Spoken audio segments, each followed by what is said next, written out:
All right, and we are live. Thank you for those who are patiently waiting for our stream to start. We are live in New York City for our 2025 New York City Marathon watch-along show. I am your host, Michael Doyle. I am joined, as always, by, who am I going to go with first? Katelyn Tocci. Katelyn Tocci and Alex Cyr. Hello. I was going to get you to say your own name. Oh, come on. And we are going to be with you doing our talking version of a marathon for the next, I don't know, like Bunch of hours. I did the 4 math. hours. I did the math. 3.5 hours, ladies and 3.5 gentlemen. hours. The Okay. men go off in 1 hour. It's going to take them about 2.5 hours to wrap everything up. Everything, yeah, exactly. So we'll be here for both the men's and the women's elite races, and we'll wrap everything up afterwards. So exciting storylines. Ooh. Let's hit the exciting storylines here before the women's race starts in just about a half an hour's time. So the women's race starts at 8:35 Eastern time, correct? I got Yes. that one right? Yep. And then the men's race is at 9:05 Eastern time, and that's also with the rest of the fields begin then. Then the waves start, and it's an entire day of running the New York City Marathon here in Manhattan. And so, big storylines today. There's a few huge ones. Returning champions.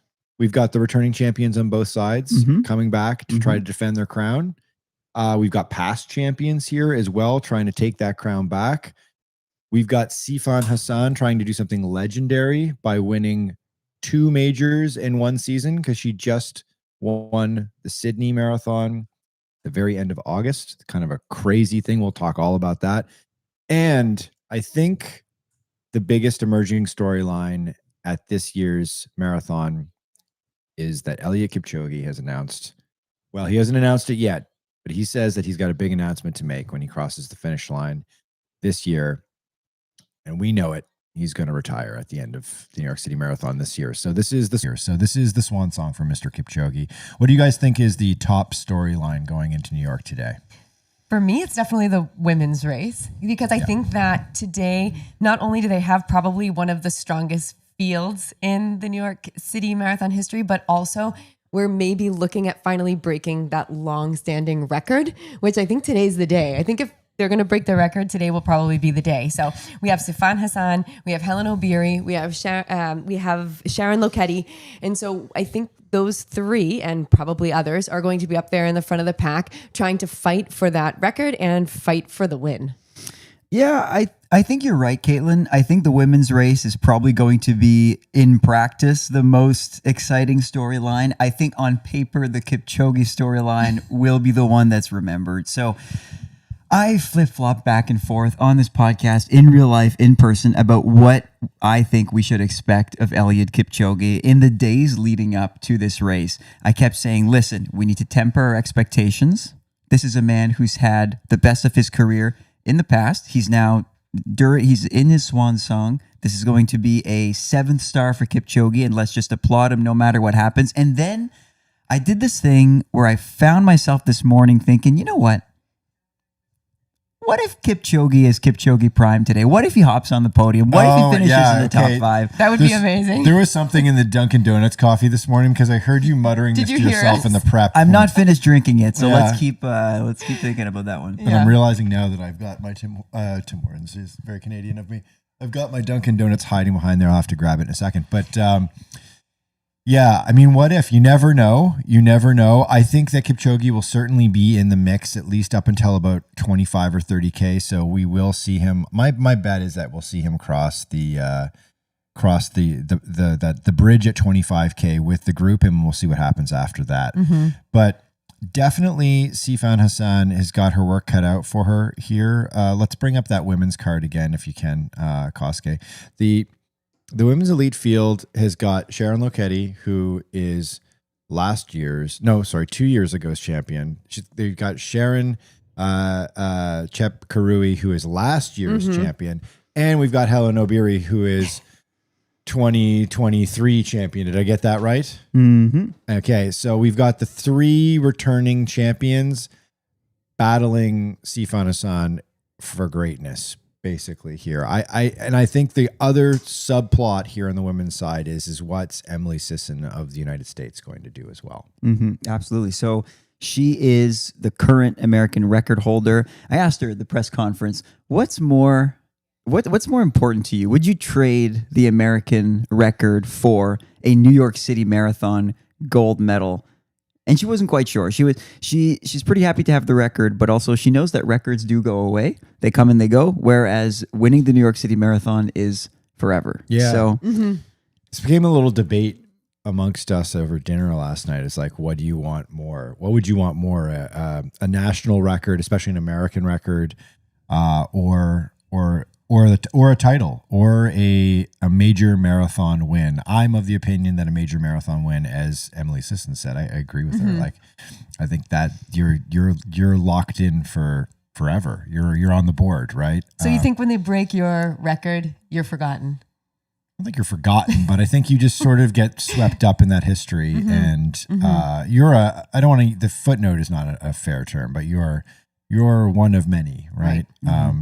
There's only one winner every year. So I want to get into the men's race here. We talked a little bit about Kipchoge already. That's the power of Kipchoge at an event. He just sort of no matter what, he's going to be spoken about number one. Yeah, he is the sun. We're all sort of orbiting around him, right? But this men's field, I would say Kipchoge is not the prohibitive favorite here. Alex, who do you think the favorite is going into New York? So guys, I flaked on pretty much every point because I went back and forth about this as well this morning. I don't think Kipchoge is the favorite, no, but I did pick a different favorite. So coming into this race, I had my money, not that I actually bet on this, maybe I should have, but I had my money on Benson Kipruto, who is becoming a majors fiend. He's got the 6th fastest marathoner of all time, comes in with the fastest seat time of 2:02:16, which is no joke. He's got wins in Boston, Tokyo, and Chicago. And there's the only thing around Kipruto is that he had a little hiccup this year. He raced Tokyo, finished 7th place, which for him is an off day. But coming in, I think he was the favorite. You have Deresa Galeta, who's kind of his Ethiopian counterpart, so to speak. He's got a 2:02 marathon as well. He finished 2nd in Tokyo earlier this year, finished 5th at the Olympics. On paper, those two athletes, I think, are your favorites. But then there's a man in this field who might know the New York City Marathon course better than anyone else. His name is Abdi Nagiye. He was at the press conference, very confident. He's your defending champion. His best time, that's the only knock with him, is a 2:04. He's never gone into the 2:02s like his other two competitors here. But he's finished New York 4th times, and his very worst finish, 5th overall. That's really good. That's really good. That's needless to say. That's really good. And you guys spoke with him at the athlete availability on Friday, and Alex, you did note the confidence level was like pretty max for him. Like he was really feeling himself at the press conference. He nailed the New York quiz. So we put our athletes through a New York City quiz, which I thought was an easy one, but turns out it's pretty tough. And Abdi Nagiye at least did okay. He knew. So here's the key question that most people struggled with. There are 3 million of these animals in New York City, and without hesitation, Nagiye said rats. Yeah, I guessed pigeons. I thought we were referring to birds, so I was off. Squirrels, and then it's like, of course, rats. Yeah, rats, of course. Pigeons is also a fine guess. There are a lot of pigeons in the city. There might be more than 3 million pigeons in the city. Yeah. Yeah, so one big scratch here on the men's elite side is Evans Chibet, who is a tough competitor and somebody who's always in the mix and is quite the character in the press conferences afterwards. So he's sorely missed in terms of personality and performance. So he would have been our 5th seeded athlete in just overall entry times, and more realistic, probably a top 3 competitor threat in the men's field. So he's out. He's not even here this weekend. So we've got him scratched. But beyond that, looking down, the American elite fields are always pretty competitive in both New York and Boston, and also, of course, Chicago as well. We did a live watch along show on, it's like when was it? It was yesterday. Yesterday? Just yesterday. Yeah. We did a live watch along show. If you're watching this now and you happen to be at the watch along show we did, thanks for coming out. It was so good. It was so fun. It was like we packed a little performance space in Midtown and had a couple of guests, including we had a futurist.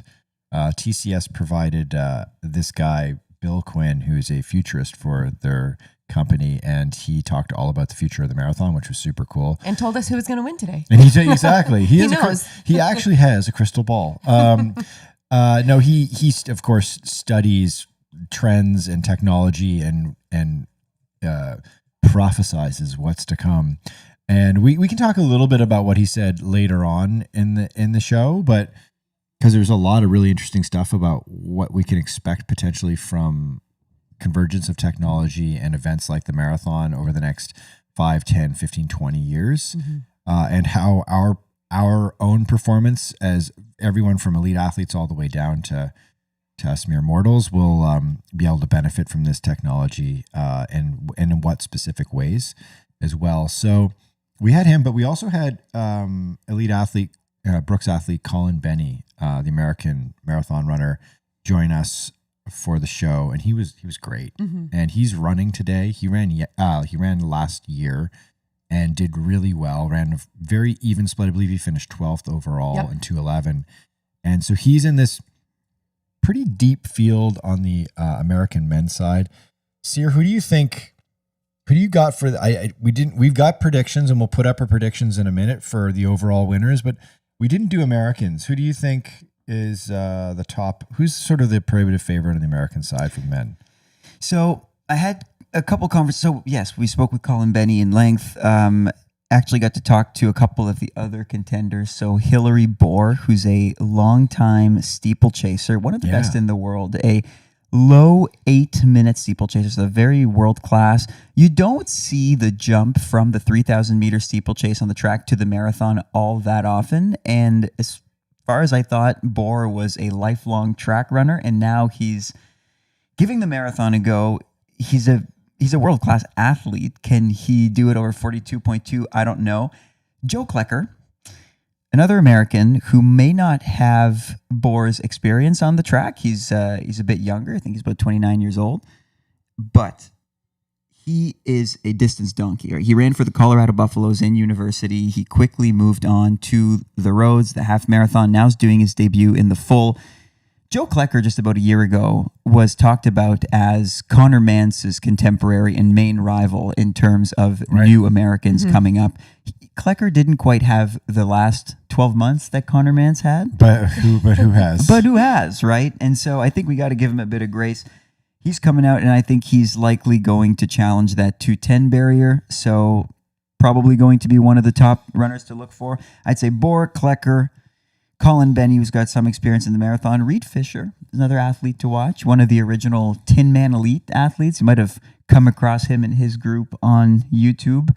Back in the day, a few years ago. Back in the day, 2 years ago, yeah. And he's looking to break 2:10. So Colin Benny yesterday during our conversation said something interesting where, because he's a 2:09 marathoner himself, and he said, there used to be a gold standard around that time of 2:09, and now a lot of our American marathoners are looking for something much faster than that and looking to challenge our East Africans. I still think that the race at the front will not feature an American man, but I do think that these Americans should be gunning for a top 7 to 10 finish, if I'm being realistic. I mean, I would say not so fast. I think Bias Mbassa. Oh, of course. The American athlete who is a track standout, and he's got a couple of road American records that he bagged within the last year, and also is an ASICS athlete. And Katelyn, you spoke with him at the athlete availability. I think he's a 2:06 guy, 2:06.53. So I think he could be in the mix, and it would be interesting to watch whether or not he goes with the front pack. And if he's in the mix for trying to contend for the win. I don't think you mentioned your pick yet. There are still a bunch of people on the men's side that we Oh, haven't there are mentioned. so many There's people. So many. Yeah, I know. It's a long list. And New York. That's what Kipchoge said. There are so many. There are so many. Oh, yes. Yes, that was Right. one of his. So this is funny. Alex, sorry, go ahead, Alex. We tried yeah. to fish an answer out of the GOAT. We did. And we asked him, who do you think is the next Eliud Kipchoge? Who will go under 2 hours on a sanctioned course first? He says, oh, there are so many, I can't choose. And I tried to put him on the spot. I said, it's going to be John Career, isn't it? And he just went. And he beat. There's a lot of There people. are a lot of people. There are a lot of runners. Yeah. I was like, oh, he's not picking John Career. No, Poor no, John no. Career, just getting dusted by the Kipper. Yeah, no, Kipchoge was not willing to offer up a name. No. And he is right. There are a few people, at least I would say Sebastian Sawe, John Career, Jacob Kiplimo, of course, who just won Chicago. Those are probably your top contenders to crack the 2 hour barrier on a sanctioned course. Of course, today New York is records are not up for grabs, with the exception of the course record. I think the men's course record, which was set only a few years ago, and the women's course record, which is extremely old at this point, I believe over 20 years old at this point. It's from 2003. And it's 2:22:31 on the women's side. How old were you in 2003, Alex? Oh, don't. I just turned 8 years old. You turned 8 years I old. was I wasn't in high school. What am I even thinking? I was in college. I was Michael had his bumming around. first child. I was bumming around Montreal in 2003. I wasn't doing a whole lot of running either. Oh my. Yeah, those were the good days. Yeah, 2003, very different time. There are very few pre-super shoe records in elite marathon running on any level. It is crazy that the New York City Marathon has a course record that is that old, and it's crazy that there's a pre-2017 pre-super shoe era record still up for grabs, but it's more nuts that it's 22 years old now. So we said this last year, it didn't happen. But you gotta think that the women's course record is going to go down. So I think today is the day. I think Sifan Hassan is going to do it. Well, let's do our picks. Okay. Let's Well, put our picks up there. Let's throw our money down here before the race starts. Okay, so here we go. We've got them on the screen here. There we go. Okay, so Alex, on the women's side, you went chalk and you picked Sifan Hassan. So did you, Katelyn. Both of you. I can even tell you how I think it's gonna play out. You think it's okay? Okay. So no, I think that Sifan Hassan is going to, well, maybe also because she kind of told us this at the press conference, but she said that she is scared of the course, that she's scared of the New York City Marathon course because of everything she's heard up until this time. And I think that, there's always a lot of talk that New York is such a tough course. And I'm not saying it's not a tough course, but maybe I think she's hyping herself up to think it's even harder for her than she thinks.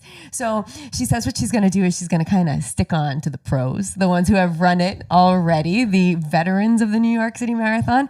And so I think she'll stick with them for a while. And then she's going to find out maybe a little after 30 something K. Okay. All right. I'm done. I'm going to take off. I'm going to, make my move, and she's going to do it. But I think they're going to stick together. And when I say they, I think it's going to be Obiri, Lokedi, Tepruik, and Sifan Hassan for a pretty large chunk of that race. There is nothing that I'm more certain of than the fact of this record going down today on the women's side. Yeah. There's no way. The field is way too strong. There's no way that not one of these four athletes breaks that mark. Agreed. I was a little bit, I almost wavered a little bit because you're right. Sifan Hassan at the press conference did not sound like someone who would be taking it out by herself, challenging everyone else. And I mean, when you look at the personal best gap, she could do that. She's got the talent to just take it out and challenge Lokedi, Obiri, and company to go with her. And I think she will be a bit more tentative, you're right, which means maybe they do go out slow for them, 2:25 pace, and once again, the record doesn't go down. It's starting to feel like the curse of the great Bambino or something, that no one's breaking this record in so long, but the field is so strong. Do we talk about our picks? I mean, we got him on the board. We got him on the board. You guys are both going Sifan Hassan. Yeah. I feel really good about my pick. That's I'm hawkish on Sharon Lokedi. She had a big breakthrough. I would say she's had a couple of breakthroughs in her career so far, but I would say in the springtime, being able to beat Hellen Obiri in a sprint finish in Boston as she did after they battled the previous year in 2024 with Obiri outkicking her, I think Sharon Mulcahy's unlocked something within herself. I think, speaking of confidence, there was somebody with a lot of confidence at the media availability on Friday. These are all phenomenal runners. I think she has shown that she's able to win a very tough, grindy race, a championship style race, and also beat the best when they go head to head in the last mile of a race. It'll be scary, I think, for me picking her if Sifan Hassan is still looming with a mile to go. Yeah. Because lest we forget, Hassan is also one of the great track runners in history too, as is Hellen Obiri. It's just going to be a phenomenal race. It's just going to be a phenomenal. As I'm talking about, it's just going to be a phenomenal race. Yeah. So like, buckle up.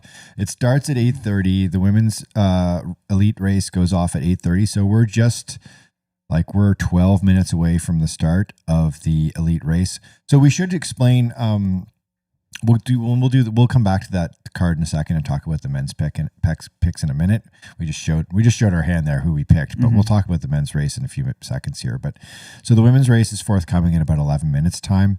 And so what our setup is here is, if you're unfamiliar with our watch along approach here, is we provide a second screen experience, an alternative experience. We know that the live broadcast is not for everyone. So we've been here all weekend. We've talked to all the elite athletes extensively. I feel like you two had like a master class with Mr. Kipchoge. He just like hung out with you guys for 15 minutes. And He really did. Every bloody question you could. Like, what's your favorite color? Did it get to that? So we stuck around longer than anyone else because they got their quotes and they left. And so we just had 10 uninterrupted minutes with them, to the point where we almost didn't know what to ask him anymore. Exactly. And then at one point, Eliud just goes, okay. And he stands up and leaves. And he's like, I'm done with you guys. And Thomas, our founder, Thomas, looks at me and he says, I think you're the first person to ever tire out Eliud Kipchoge. Yeah, that's right. Not even a marathon could, but Alex Cyr can tire out Kipchoge. If not physically, definitely mentally. So we've been here all weekend covering this event. We've been here since, you guys have been here since Wednesday. I've been here since Thursday.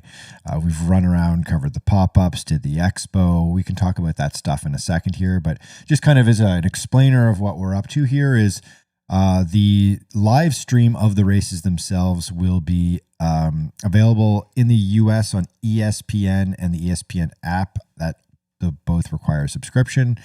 And if you're in like they call it the tri-state area in the New York area, you can stream it, I believe, for free live at abc7ny.com. Or if you're an enterprising user of a VPN, you can insert yourself into the tri-state area virtually and watch it that way. And that's how I would highly recommend doing it.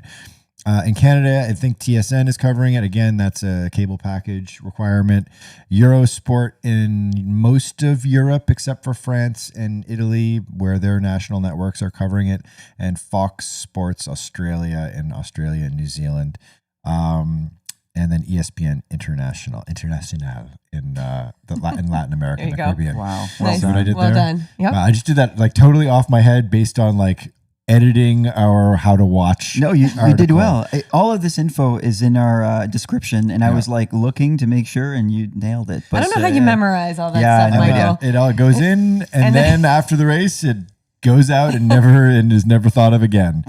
So we're 9 minutes away from the women's start. Do we want to? Let's take a quick look at the course here, and we'll do weather update after that. Okay, so the course starts, technically speaking.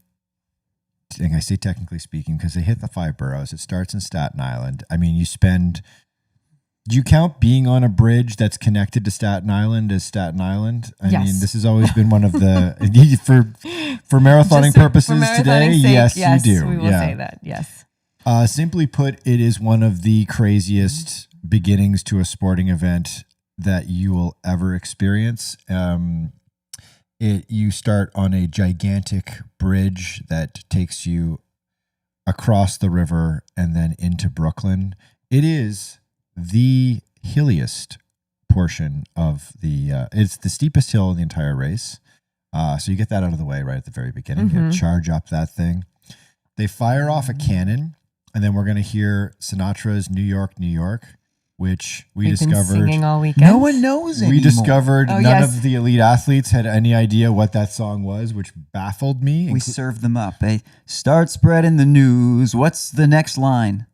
Nobody knew. Just crickets. Nobody knew. I think they all thought you were insane. Maybe my singing wasn't good enough. Yeah, and then you charge into Brooklyn. There's a nice steep downhill when you get off the off-ramp, off the bridge. You're in Brooklyn for a huge amount of time. It's I think in terms of area covered, in terms of number of miles running in this race, I think Brooklyn is the lion's share of this course. And then you basically dart over into, hold on, I'm going to bring up the map myself. I actually don't have the map up myself right now. There you go. Thank you. You're welcome. You dart over into Queens and you cross over, and then you basically do a brief stint in Manhattan. You run up to the Bronx. You basically run around a telephone pole in the Bronx and come back down. It's like literally, like you used to do that. You used to run around a telephone pole and come back down to say you put a foot in the Bronx. And then you rip down Central Park East into Central Park. You go down the south of Central Park, go around Columbus Circle. You hook back into the park proper. And then it's one of the great finishes. You finish right in front of the Tavern on the Green in Central Park. It's a beautiful spot. And this last 10K, getting to Central Park, Colin Benny was telling us that this is the most difficult part of the race. Mm-hmm. That's right. Yeah. You got to run up First Avenue, and it's like, it is a slight uphill. It's almost like if you've ever run on like a rail trail, how there's like a slight, like a 1% grade. Just slight punch in the face.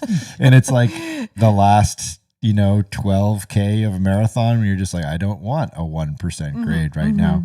So this course is like, it's not, the hills are not as dramatic as Boston. There's no heartbreak hill.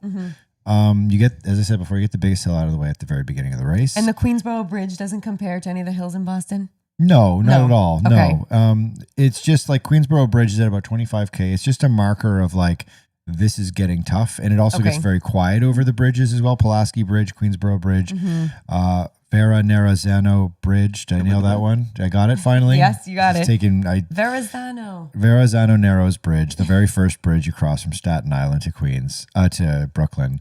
They are all quite desolate. Obviously no spectators.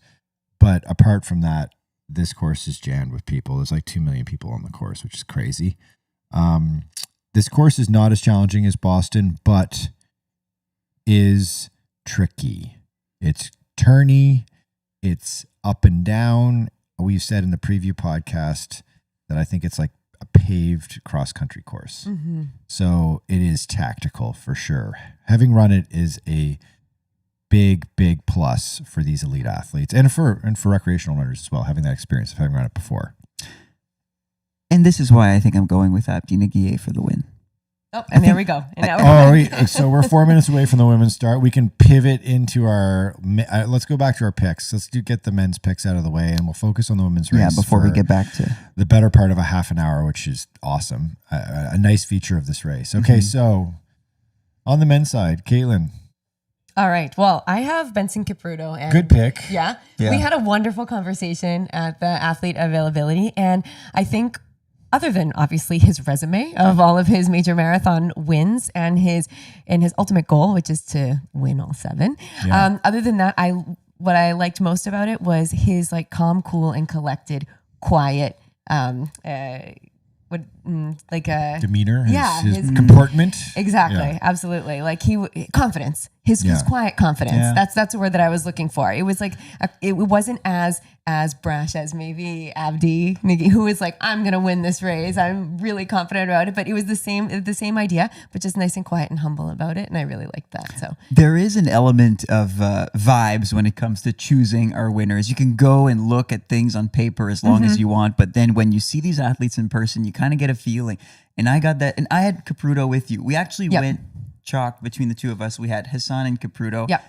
And I changed my pick to Abdi Nagier because I kind of asked him off camera because we were doing fun quizzes with these athletes. But afterwards, I asked him, like, why do you think you're going to win New York? He's like, I know this course. I know how to run this. Yeah. I know how to run this. I figured it out last year. Then I realized, right, New York is not a time trial course whatsoever. New York is like a Boston. You got to kind of know how to do it. And I think Abdi Nagier has figured out how to do it. So what I'm calling for here is a 1-2 Netherlands sweep. Which, I mean, I could be wrong here, but I can't remember the last time that happened. Yeah, it would be a Dutch race at some point in like a local. They don't have turkey trots in the Netherlands. The Amsterdam turkey trot. It would be a national championships in Netherlands. Yeah, the Rotterdam 5K in the middle of October, and that's right. Yeah. So I went I went a little off the board. Alexander Matiso Muniao. I throw both of his last names out there because he does kind of oscillate back and forth between those two names on his bib. And what we're going to do, actually, we've got our colleague Thomas at the media center, and he's going to send us updates from the media center and little video clips from the media center as to what's going on the ground at the finish line area.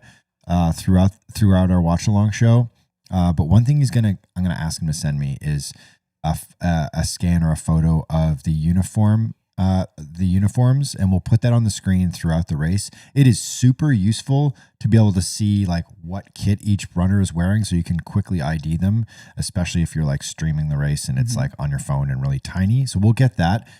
And so that's why I say Muniao and Matiso, because he kind of goes back and forth between those two names. Super fast Kenyan athlete, really like low-key dude. I chatted for a while with him at the elite availability on Friday, and he's won London. He has not.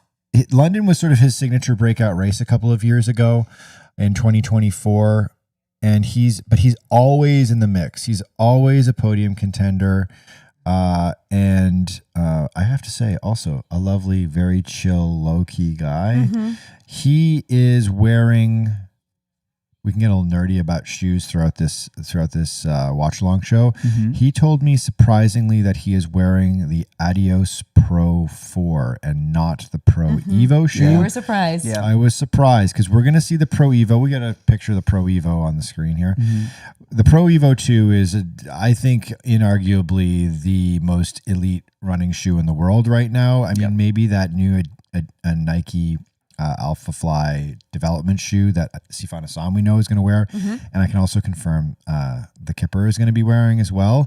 The Pro Evo is, I think, the fastest shoe in the world. But Matiso was like, I'm wearing the Adios 4 because it generates more power, and I think it fits the New York City Marathon course better. And I thought that was really interesting. He's like, no, I've been thinking about it, and I've been going back and forth between these two shoes, and I think the shoe that generates more power will be more effective on an up and down course. Yeah, well, the Evo 2s are a little bit less robust. They're experimenting with new foam that's super lightweight, but that might not last quite as long.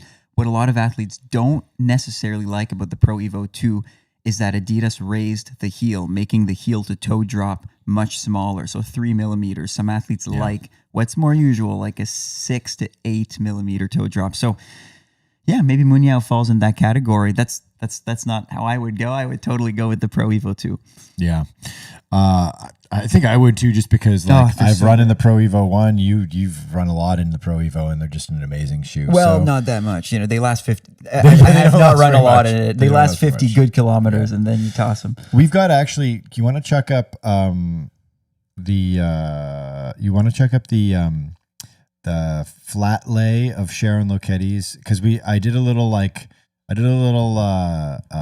exploring. No, her Instagram post of her the gear that she's going to wear, the kit. I think it's it. So yeah, no, I know it started, but we're not getting it screened. So there's Loketti's kit for your reference point there. She's an Under Armour athlete, and so she is wearing, what shoe is that she's wearing? She's wearing, I think I think it's a development shoe that Under Armour has her wearing right now. She's like basically the only Under Armour marathon athlete of relevance right now. Mm-hmm. But man, she makes the shoes seem like they must be like quick like lightning, right? So yeah, I want to know more about these shoes. We barely see them, haven't tried them. Under Armour historically has been a couple steps behind. yeah. So we're just looking into the comments here. Yep, the race has started. We have the stream up in front of us, which is the usual stream that we can see, and so far we're not seeing the race. So please bear with us. As soon as it comes on the stream, you know what? Like we're watching the ABC local race, not the ESPN feed of the race, and it is really not doing anything for the elite women's race right now. So we will give you an update as soon as we know what's going on in the open. This is like we're literally in the opening kilometer of the women's race across the bridge to get to Brooklyn here. So, and I think they're commentating on the New York mayoral race. Is this, yeah. I see Barack Obama. Yeah, they got some work to do. Anyway, you guys keep talking. I'll figure it out. Yeah, no, we're going to figure it out. So of course, marathon is a long race, right? So 8:35 women's start, 9:05 men's start. So the first few kilometers of the race are usually pretty laid back. If I had to guess, there's a huge pack of women running pretty tentatively in the first kilometer. Mm-hmm. I actually think, Katelyn, this is going to be one of those races with a very big pack.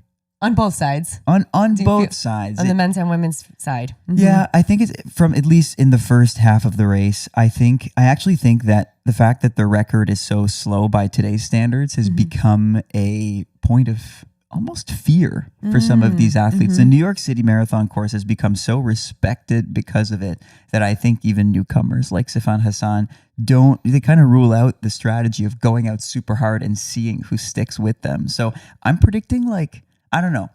Is there a breakaway before the halfway mark? What do you think on the women's side? I don't think so. I really think that they're going to hang on all together. At least the first 3 or 4 or 5 women are going to stick together for a good part of this race for the same reason, because we're saying it's not like a time trial race. It's not like they're trying. I mean, even though I feel the record is on the line today, I think that it's still all about first, second, and third place. And so they're looking at it more as in the championship style race and just trying to kind of feel everybody out and be strategic about the win. Even though I don't know if this year the pot is a little sweetened with trying to break the record. With Hassan's comments, I'm not quite sure if she's going to be as aggressive as maybe she usually is, because she was a little tentative about the course. So I would love to see that, but I agree with you, Alex. I think that that's why the record hasn't been broken in so many years, because the racers are nervous about the course in a way, and they don't want to blow up or burn out, and so they stick together and kind of feed off of each other and use that strategy instead of thinking about the time. Mm-hmm. And I mean, there's a big prize purse just for the win, right? And so if you are in it to try to win some pretty good cash, you can try to just focus in and take the win and forget about time. So you win the open division on the men's and women's side, you get $100,000. $100,000. That's what I was looking at this morning. That's nothing. That's not too shabby. It goes down to 10. So this is the breakdown for the top 10. Winner gets $100K. Second place, $60,000. Third place, $40,000. Fourth place, $25K. And then fifth place, $15,000. So there's some money to be won. Yeah, so there has to be some money for course records as well. What's the prize purse on that? There is a bonus. Now this I'm making sure that this is right. This book has every single piece of information, including how much water they use in the marathon, which was 71,000 gallons. That's right. That's right. And clearly we don't even have the record bonuses here. Oh, no record bonuses there? I got it. Okay. I got it. Of course you do. It's on page 30 of 600. This is like a Vietnamese restaurant menu with like a million pages. So the New York Roadrunners will pay $50,000 bonus to open division and wheelchair division race winners who break the existing event record. I think that that's enough of an incentive to give it your all in this race. I would say so. That's nothing. That's nothing to shy away from. I also say there's a lot of money to be won for the Americans, right? Like you can win prize money by winning the American race. So top American gets $25K, second American 15,000, third American, 10,000. Oh, there you go. Does an American land on the podium? What do we think? I don't know. I'm not so sure. I don't think so. I think the field is way too deep. I think that we don't. Maybe if Conor Mantz was here? Maybe if Conor Mantz was here. I think Michael made a good point saying that B.S. Mbassa is a worthy Contender? candidate. Yeah, on the men's side. Yeah, that's true. On the women's side, I don't want to count Emily Sisson out. She's been waiting for this race for many years. So as she was rising up the ranks in 2019, 2020, she had announced that she was going to do the New York City Marathon in 2020. Now, Sisson is a New Balance athlete. This race is a New Balance race. There you go. It was served up on a silver platter for her. And then obviously the pandemic hits. She misses the race, never gets to come back to New York. She had other plans. There are some injuries. She ends up becoming the best marathoner in American history, drops a 2:18, but still without a New York City Marathon glory day. And so I think she's coming into this race hungry. Oh, yeah. No, I agree with you. She absolutely is. And she does have a really fantastic time. She's up there on the list. I think out of the seed times, she's maybe 6th or 7th. We can see it on the list there. But yeah, so what do you think about the men's world record? Is there any course record? Is there any chance that the men will break that course record? Because it's pretty fast. It's 2:04:58, and that was by your boy Tamarat Tola in 2023. Well, there's something about the men's course record that doesn't seem quite as cursed as the women's record. Right. It's been done recently. Tamarat Tola, obviously a tough customer. He's your Olympic champion. Right. That year he was on an absolute tear. So that year they were contending with one of the very best runners in the world at the total peak of his powers. Will someone come and beat it? It's not going to be easy. However, the men's race has that level of athlete that can run that quickly. My choice for the win, Abdi Nagier, signals that I think it's going to be more of a tactical race. You know, he's won this race in a 2:07 time, and if it continues to be that way, well, you know, maybe the race is won in something a little bit slower. But there is this possibility that a Benson Kipruto, a Teresa Galetta, and Michael's pick too, right? Alexander Matiso Munoz takes this race out and challenges the record, but they need to decide that right away. They need to decide that from the start. Right, because they're either going to go out fast with that on their minds and with that pace. And because there are no pacers in the New York City Marathon, they need to decide on that pace by themselves. So someone is going to make that decision. And I wonder if one of the contenders decides that they want to go out and they want to try to get the record. I mean, everyone has going to just have to follow if they want any chance in contending for the top spot. So it's going to be interesting to see what they decide to do. Couple other storylines to follow today. There's like a range of other elite runners, but also celebrities doing this marathon. We won't spend too long on Is Harry Styles running? No Harry Styles this time around. Singer-songwriter, actor Anthony Ramos, who's already getting some love in her comment section. He's doing it.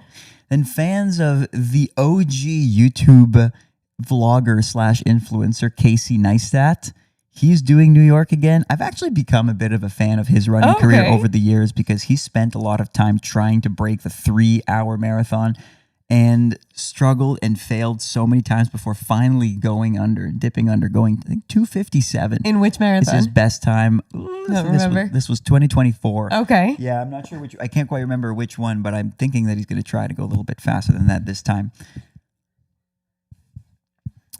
And then a little pet story that I've been loving as a Canadian.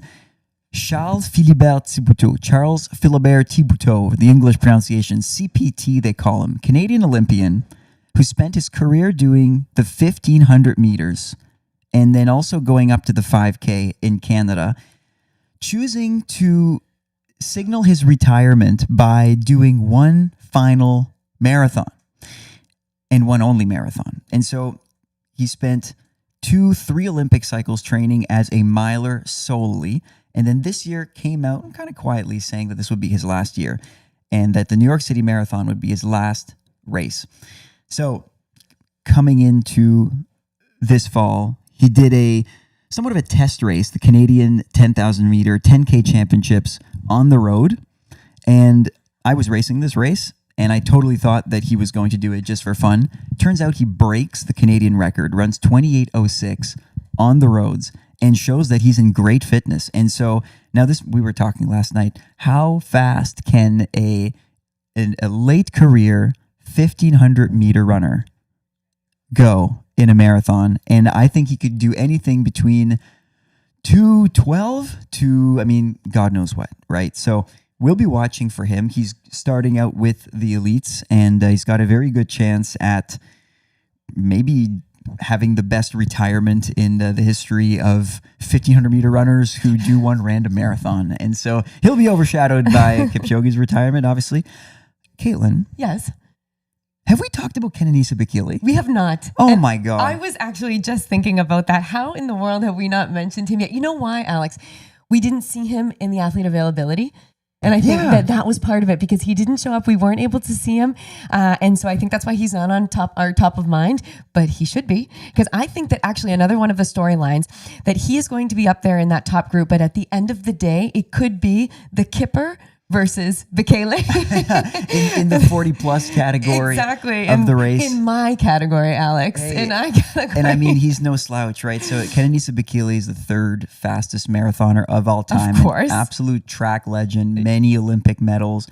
He is now kind of parked in the 2:04 range of things. So 2:01:41, I believe, is his best ever time. That's his personal best. And in the last few years, he's been a bit more elusive. He's dropped out of a few marathons. He's did not start in a few marathons, dealt with some injuries, but still, because he's so talented, once a year pops off a 2:04. And so you can't really count him out. He's Eliud Kipchoge's contemporary. I think they will have a race. I was thinking, my God, Eliud Kipchoge must be kind of pissed that Bekele is in this race, because there was one storyline for an end of career total titan, and now he's going to have to battle for that 40 plus crown. So Kipchoge v Bekele gets that's my storyline. That's what I think. That's what I think is going to happen. We hadn't mentioned it yet, but I think that's going to be a really fun one to watch as well. So we'll see what happens. You know, Kenenisa Bekele was he's a 1982 guy, so that's why he's on my side. We're the same. We're contemporaries, as Michael always says. Two notable absences at the press conference. Kenenisa Bekele, who never intended to be there, I don't think, although Hellen Obiri. Yes. She had her table set up. The plan was for her to be at this press conference on Friday. She usually loves these things. She's a very talkative, bubbly athlete, loves to chat, loves to do interviews. And I was surprised that she wasn't there. Me too. Maybe it was just a travel thing, maybe just joint commitments, maybe overbooked herself. I'm not really sure. But I wondered if this meant that maybe she's dealing with something, or maybe she isn't quite ready to go. I haven't heard anything from Obiri this weekend. Totally fine if she's just chilling in her hotel room, though. It could have been that. It could have been that she just decided that she wanted to take it easy and just prepare and rest. But, you know, I guess my best guess, I don't know about you, but so many people told me that they had a lot of trouble traveling. And a lot of people were getting in days and days late. I have an athlete running, Kara, today. She was unable to get in. She ended up getting in 2 days later than planned. And so it's very stressful. I wonder if there was some sort of travel, because I was really excited to talk to Obiri. And I know that you had told me about her wonderful, fun demeanor in previous press conferences.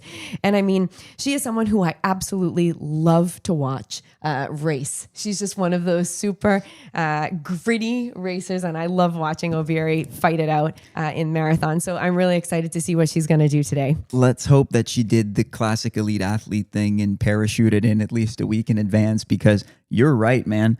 A few days, the few days, Thursday, Friday this week, getting into New York, not easy. So New York felt the remnants of the devastating Hurricane Melissa that ripped through the South and the island, especially Jamaica. And so we had some very high winds on Thursday, Friday, and somehow we have the calm after the storm today. Weather is near perfect. We have just about 7 degrees Celsius, which Fahrenheit would be something like in the mid 30s, I believe. Katelyn, give me your Fahrenheit read here. 40s, right? 40s, 49. We have it on the screen. Yeah. Okay. 49. Oh man, that was dead wrong. So 49 degrees, almost no wind. I had a reading this morning on my little Apple weather app that said 2 mile-an-hour winds. Oh, okay. I've never seen it that low, Exactly. So the air is pretty still out there for the runners today, luckily. which is excellent. Okay, so now what we are going to do as we are trying to get this up is we're going to give you I have got the first set of splits for the pro women race. Finally, it has come up. So I'm going to tell everyone who is together at the front of the pack. Oh yeah, just like we expected. We have Helen O'Beary coming in first with Fiona O'Keefe up there in that list. Sheila Chepkiru, who was the winner from last year. We have Sharon Loketti. We have Fionnuala McCormick there. Susanna Sullivan. There's a very big pack. Sarah Vaughan, Anna Frisbee, Emily Sisson, Amanda Vestry. We have just this extremely large group. Sifan Hassan, Molly Seidel, Vivian Chariot. Everyone is up there, and it's a group of about 16 women going through that first checkpoint together, which I guess we would have almost expected. Well, and no one's getting dropped at this pace. So just as we were saying, you make a decision pretty early about what type of race this is going to be. And as it stands, the estimated finish time, and yes, we understand, this is 5K into a marathon. There's a lot of running left to do. But the estimated finish time's at 2:24. And so I think Sifan Hassan, out of everyone, has made the decision to not go wild turkey here today. Just like she told us that she was going to do in the press conference. She was so honest. She's such an open book, man. I don't think Sifan Hassan knows how to tell a lie. And I bet that companies have given up on media training her because she says it how it is. She's lovely. She's a very, very fun person to listen to. Just to think of some of her quotes, she said that every time she goes up to a marathon start line, she says, "Why am I doing this to myself?" And I thought, this is so relatable because I think every single one of us says the same thing at some point before, during, or after a race. That was relatable. And then she said, "Do I just hate myself? Why did I run? Why did I run Sydney and then New York so close together?" Her quotes are pure gold, and she is so fun to listen to, and she just wears her heart on her sleeve and tells it like it is. So I'm very excited. So she did tell us that she was going to do this, that she was going to stick with the pack, and at least up until 5K they're all together. But it's extremely early in their race to tell anything right now. Everyone's just kind of, let's say, warming up. Yeah, so 17 women in that lead pack. I actually think the next 5K will be telling because we have seen races where the first 5K become very, very conservative. No one really wants to take the lead. And after they get that first split, someone decides, okay, this is not how the race is going to be. I'm going to take it out a lot harder. And right now, that's just not what we're seeing. So, hey, maybe this record is safe for one more year. The question becomes, why is it that none of these athletes wants to take it out really hard? Usually when that happens, when we have a sit and kick race, it's because every athlete in the running believes that they have the best kick. And I can actually see that being the case in this race because Sheila Chepkiru, Helen O'Beary, Sharon Loketti, and Sifan Hassan, arguably your four favorites, have all won races in good sprint finishes in the past. They have. So if I'm Helen O'Beary or Loketti or anyone else, why wouldn't I think that I could benefit from a really slow and steady race and then kick for the win? What do they have to prove? Absolutely. I agree with you. And that's why when I was mentioning, I love watching O'Beary run. I love watching all four of them race because they're so exciting and interesting, because when you get to, if you have two or three of them together up until that last kilometer or two, you're just wondering, you just think, I don't know who's going to win. I don't know. There's no clear winner because they all have these amazing, amazing kicks. And I love to watch that. So we'll see if they show up the same on this race today, and if that happens, because it absolutely is very possible that we're going to have a close race and a nice kick at the end. I don't know. It depends if Sifan Hassan breaks away, like I mentioned in the beginning, or not. It could go either way, but who knows? They might stick all together until the very end. And I kind of hope they do. So my fear as a fan was that this awesome Loketti-O'Beary rivalry that we've been seeing year after year would just become a sideshow with Sifan Hassan well ahead. And I mean, look, I'd love to see Hassan rip a 2:16 on the New York City Marathon course, but ultimately it's not that fun to watch just one athlete charging towards the finish. It isn't. You're 21 kilometers out. The best thing that I think could happen as a spectator is that in an hour and a half from now, we see not only the Obiri-Lokedi rivalry happening again and having them switch leads, but to have Hassan and maybe even Kipchoge along with them. And it's maybe a 4-women race. And maybe Sisson. And it's a 4-women race. And I think that's the best viewing product that we could end up having. Absolutely. I'm excited for that. Oh, and now just the time is just flying by, and the men's race will be kicking off pretty soon as well, probably in about 7 minutes or so, right? It was 9:05 the start time. 9:05. Okay, 9:05. And I wonder if the men will do the same thing and take it out somewhat conservatively. I'm going to predict that the men's race will have a different feel to it, because I think at this point, the 202 men in this race, Benson Kipruto rather, Deresa Galeta, think that the way that they can throw Abdi Nagiye off his game is maybe by going out at a super fast pace. If they go out at 207 pace, just like Nagiye did last year and won, it could be a repeat of next year. So they might feel like they need to outclass this guy, but I don't know if they can. Yeah. Okay. Well, right now I have the women on the screen here. If others have been able to pull it up, and we've got Susanna Sullivan. She is leading the pack right now, but still, that's a very, very big pack. Everyone is nice and bunch of people drafting in there. It's a really nice pack to get started. We see O'Keefe, we see Sullivan, Obiri, Frisbee, Sis, and everybody is just right together, making their way. So now we have it on screen. We're going to get to see it live. So yeah, and thanks to the commenters who are giving us some tips on how to access this live feed. We're going to keep looking for it. Okay. We got it.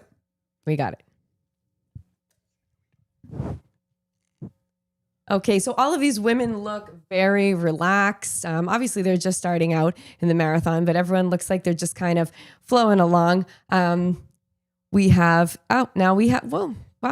pack is already kind of spreading out a little bit. That was really quick. I wasn't expecting this at all. That's it. That's what happens, right? At this point, we have, okay, here we go. So, Sheila Kipchoge, as usual, just like last year, I think she's realized that she knows how to win this race, right? She knows how to win this race. She's done it last year. She's taking the lead, injecting a bit of pace. I do not anticipate her to drop the field. I think this is just a little injection of pace. Helen Obiri seems totally cool going with her. Susanna Sullivan running very comfortably. Fiona O'Keefe, 1, 2, 3, just behind.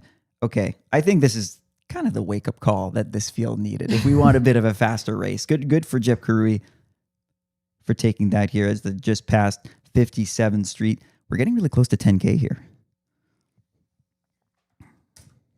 It'll be great to have that update. We'll give you the splits in a second to see if we have any change. So remember that in the first split for 5K, we had a pack of 17 women all together. And when we get you the 10K splits, we'll see how that is. If it's beginning to break off a little bit, we'll probably have the front pack, and then we'll have a chase pack, and we'll be able to tell everyone who's listening who has decided to be in the front pack and who has fallen back into the second pack. Have that information very soon as we're watching these women. So shout out to our pacing platform here from New York Roadrunners, because they are giving us not only the classic 5K, 10K, 15 split, but the mile by mile split. So we have the 4 mile split. Helen Obiri still along with the lead pack, Kipchoge, O'Keefe. This is nice. So we have a 2:24 mid pace. So I don't even think things have picked up for this lead group of women. I think just Kipchoge has decided to take the lead. Okay. Yeah, it'll be really interesting to see if one of these women decides to take a big risk in the opening, in this opening half, right? Like, obviously Sheila's come to play here. She's come to perform and running with a lot of confidence, because she is obviously the returning champion, and not quite creating a gap in this at this 10. We're at about what's the split just that we got here? 4 miles. So we got 4 miles here. So we're in between do the American conversion for 4 me. miles? Six Let's and a half. say 6K. 6.5K. 6.5K. It's very early to start making a big break. That's a big run for home. So it's a pretty significant group right now. Always interesting to see in these championship style races who decides to be effectively the pacer, the pace bunny, who wants to set the pace here. And the fact that we've got Chep Karui, the returning champion, defining how they're going to run this race, I think is going to be really interesting. Does she have course record on her mind? I certainly think so. But it's a big group thus far. It's like about 15 women. Yep. In sort of, they're a bit strung out, but you've got a bunch of about 10 women, including a couple of the top Americans, including Fiona O'Keefe, running side by side now with Sheila Chepkarui. Little side channel here as the helicopters are flying over the start line. The men are about to start. What is Kipchoge wearing? Okay, so we've got actually. I popped over to the Kippers IG this morning because I knew Kipchoge is like the rest of us. He loves to do the flat lay. He likes to put out the. He likes to put out his gear, and I don't think it's Kipchoge taking the photo because I compared his and Abdi Nguye's flat lay of their gear of what they're wearing in the race today. And Nguye's was very obviously taken by him or somebody with an iPhone. Let's just say that because it was just like, it was an iPhone photo. With Kipchoge, it's like this extremely professionally shot image, and maybe the Kipper is a photo enthusiast. I don't know, but there was also photos of him. Actually, I have it in. I put it in the folder, Kosuke. It's in there. There's a shot of Kipchoge's stuff.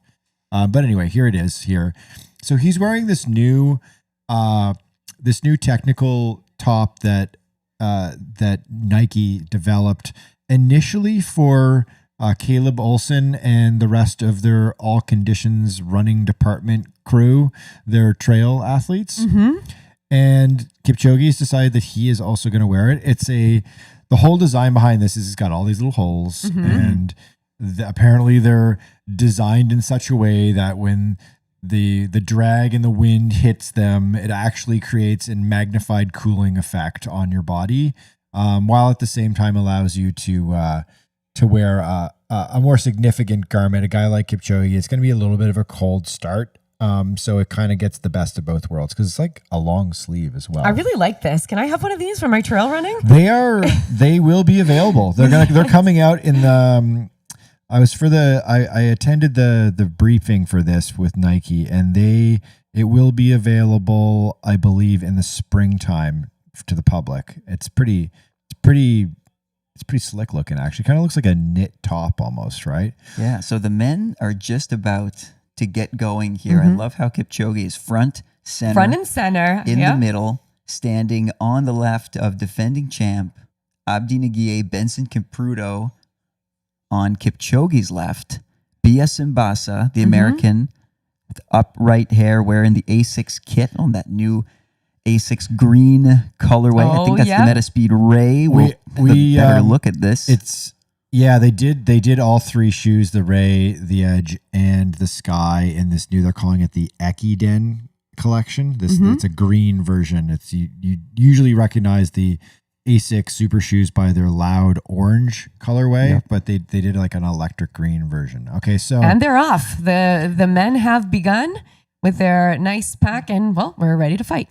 Yeah, okay, so big group, I'd say about 20 men taking it out. Right away, you're getting a couple of athletes that are pushing to the front here, but that generally happens like in Boston. In New York, you're going to have a couple athletes that are like, I'm just going to go out at my pace.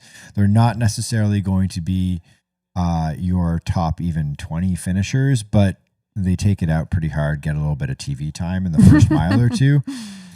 So they're crossing the bridge right now. They're doing, this is the big significant hill that they've got to get over. Up and over, guys. And then they're going to rip it down and into Brooklyn, and the games will begin. They get the first K split, if I'm not mistaken. I'm just going off of like memory of running the race. First K split they catch, I think, right at the bottom when you're exiting off of the bridge. And already, just even 300 or 400 meters into the race, the men's race doesn't take off in a big clustered pack You have Fukuda Like the women did. in the front. Emmanuel Rudolph Levis of France just beautiful. behind him. You besides the French broadcast, you're the only one in the world right now doing any coverage of this race that nailed that man's. Emmanuel, you Well are done. welcome. There You you are go. welcome. We have the French covered. We have the Spanish covered. And Michael's English is pretty good, I guess. I'm trying. Whoa. 2 men way at the front. This is, okay, we didn't see that on the women's side, right? And the women's side, it seemed like everyone was waiting for someone else to take the front. But now in the women's race, things are heating up a little bit. Okay, so we're shifting from men's to women's, and we are very close to that 10K split. Through 0.3 miles away, they're kind of running in a flying V here with Chep Karui near the middle of the road, Helen Obiri running off to the side, already looking like she's working hard, but that's kind of just how her she stride. runs. That's how she runs. Fiona O'Keefe running in the middle here, the Puma athlete who I think still has a lot to give. She's dealt with injuries in the last few years, That's a massive breakthrough at the 2020 U.S. Olympic marathon trials, and then after that just struggled for over a year with I think at one point it was a stress fracture, and now she's looking pretty comfortable between the two. We're getting They put up the broadcast as a 5 mile and then a 6 mile split up here. We'll wait till we get to the proper 10K at 6.2-ish miles. It's easier to calculate. It's easier to calculate and easier to calculate overall for giving a projected time. So we should say the good news here is now we've got 2 streams up here as we're doing our watch along. We've got both the ESPN broadcast stream, and then we're also watching a dedicated stream on the women's elite race because sometimes the broadcasts don't flip back and forth evenly. So we're going to give you as many updates as we possibly can. We just want as many on screens both as races. possible. Yes, exactly. Yeah. It's like a sports bar in here. Exactly. So the women just went through, I would say it was that they just crossed the 10K mark. All right. So we're going to get a split on the 10K in a second here. 33-53. Jep Karui, Obiri, O'Keefe, Loketti, Sarah Vaughn of the U.S., Sifan Hassan, Annie Frisbee, Emily Sisson, Vivian Chariot, Amanda Vestry, all together. Okay, this is still a pretty big pack. It's a big group. I think that these women are just running really smart, and they're sticking together, and they're feeling everyone out, and they're just trying to do the packs because it's a really intelligent way to run, right? So that pack format. And a few notables who are slightly off the pack. So 13 athletes in this lead pack. Sarah Hall assuming a 3-second deficit, which may be nothing, but also could be telling. It could be everything at the same time everything. too. I mean, listen, Sarah Hall is 42 years She's young. our contemporary. Yeah, she is. She's in league with Katelyn and I, age group wise. She Edna Kipchoge's also in this group here in terms of top level masters performers. A really exciting aspect of what we're seeing, particularly in New York here, when you got Kenenisa Bekele and you've also got Kipchoge, who are both masters runners now. Yep. And then you've also got the likes of Edna Kipchoge and Sarah Hall competing in the women's side, who are all these athletes are still like, it's not impossible for one of them to win the New York City Marathon this year as a 40 plus athlete, which is really cool.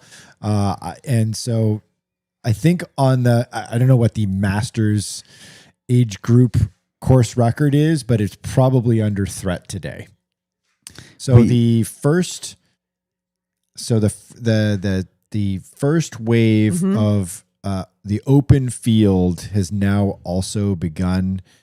So if you're tracking an athlete that's in the first corrals, the opening corrals of the first wave, the first waves of the race are also being released right now. So you're going to start to get in the next, I'd say, well, they do mile by mile splits here in New York too. So you're going to start in the next, 6, 7, 8 minutes, you're going to start to see the splits pop in on the TCS app where you can track anybody. You can watch the leaderboard. You can track any athlete at all. It's actually a pretty killer app that TCS has become pretty well known for in the running world. And I know that we're really early in the race, but just to mention, on the women's side right now, they're running at a pace where they would finish at 2:22:55. So it's just slightly slower than the course record, right? Because we have the course record at 2:22:31. But they did get faster, so that's kind of a good sign. They might just ride that line of the record and then rip it in the last 5K.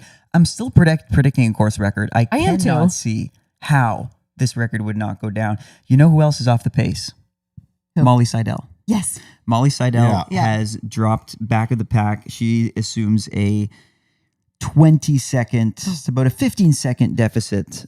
She's behind the leaders here, 34:11 for 10K. So I think the thing here is about Molly Seidel is she was pretty transparent in the media availability on Friday about where she's at fitness-wise. I don't know if she stuck a number on it, but she was floating the idea that she's like, I'm kind of in like, I think it was like kind of 232 through 231 type shape. I'm not necessarily in mid to low 220 shape. So hanging with the leaders was probably not in the cards for her on the onset. She's gone through like quite a bit of upheaval and changes in her career.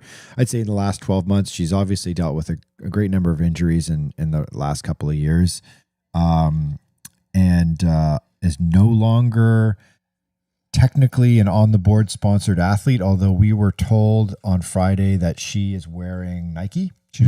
By choice. She selected, I believe, the Alpha Fly to wear in this race. So that's, when you're not a sponsored athlete, you can wear whatever you want. It's always interesting when you hear somebody who's an elite level, Olympic medalist winning talent deciding what shoe to wear and what shoes they wear. It's like the truth comes out when it's like, well, you got to buy your shoes. Presumably Nike maybe flipped her a pair, but you can choose whatever you want. Choose whatever you want. Yeah, and that's what she went with. She went with the Nike Alpha Fly. So an update on the women's side here is, well.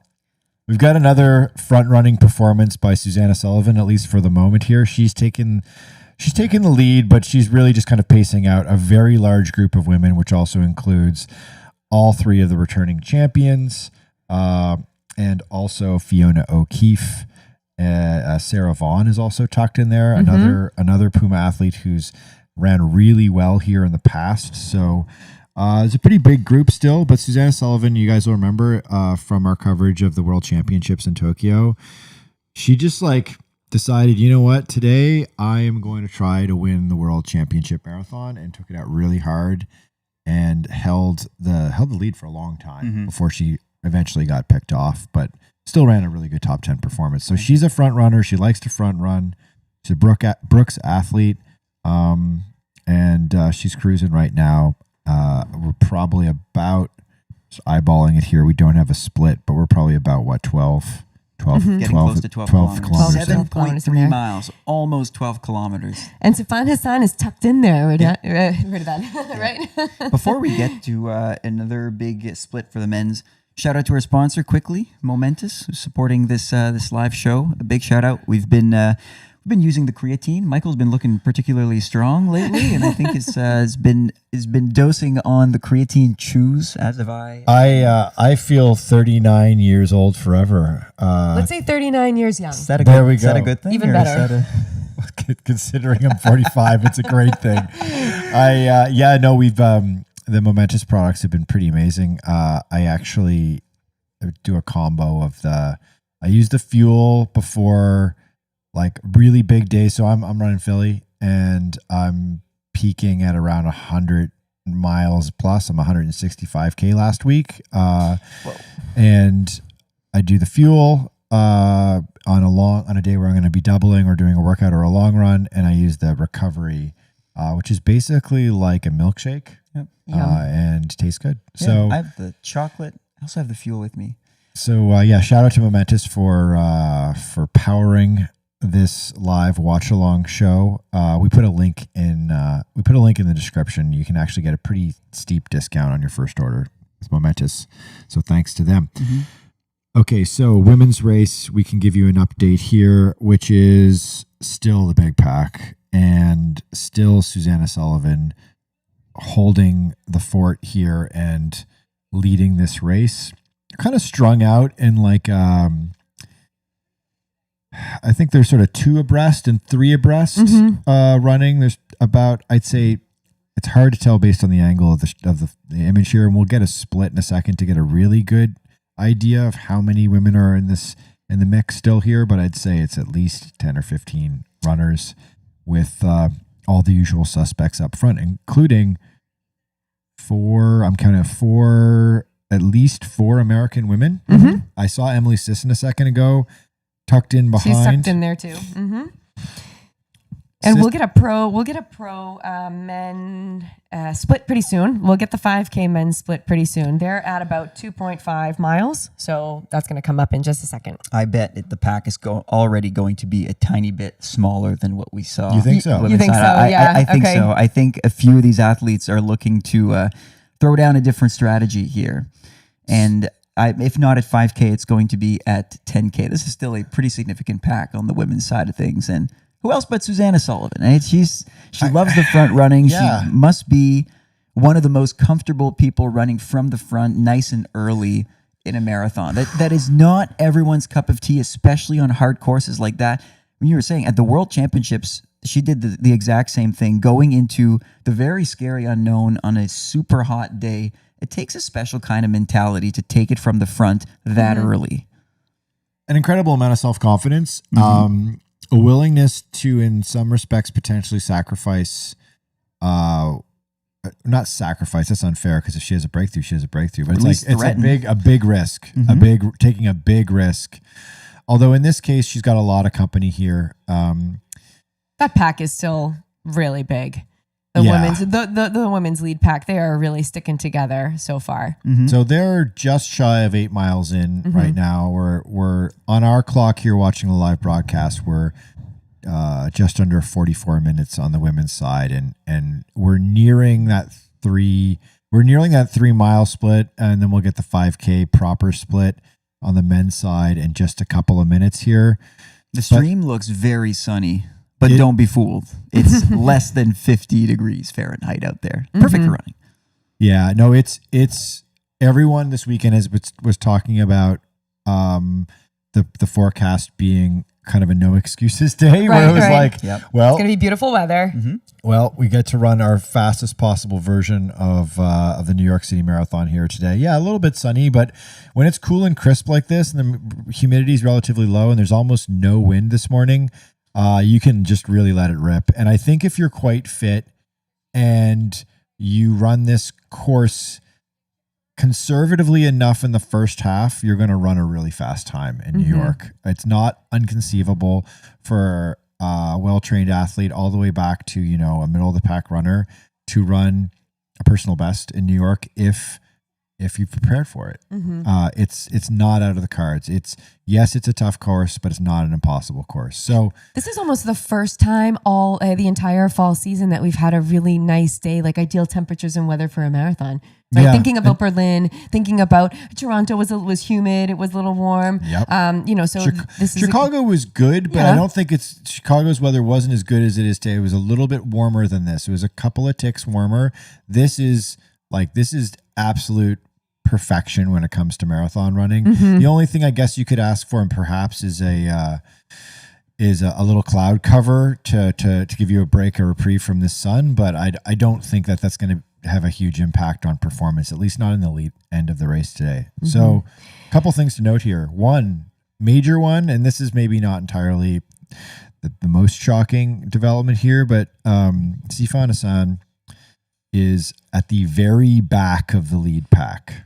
And she's kind of doing the Sifan Hassan thing. She does that a lot. That's her thing. She's yo-yoing a little bit. She's not tight on the back of the pack. She's kind of a couple steps back and then kind of closing it back up again, sewing it back up again, and then a couple of steps back. So she's sort of hanging out at the back, but this is not unusual for her. So if you're watching the live stream here and you're wondering what's going on with Sifan Hassan, she's arguably the greatest women's marathon runner of all time, or at least she's putting together a resume for that.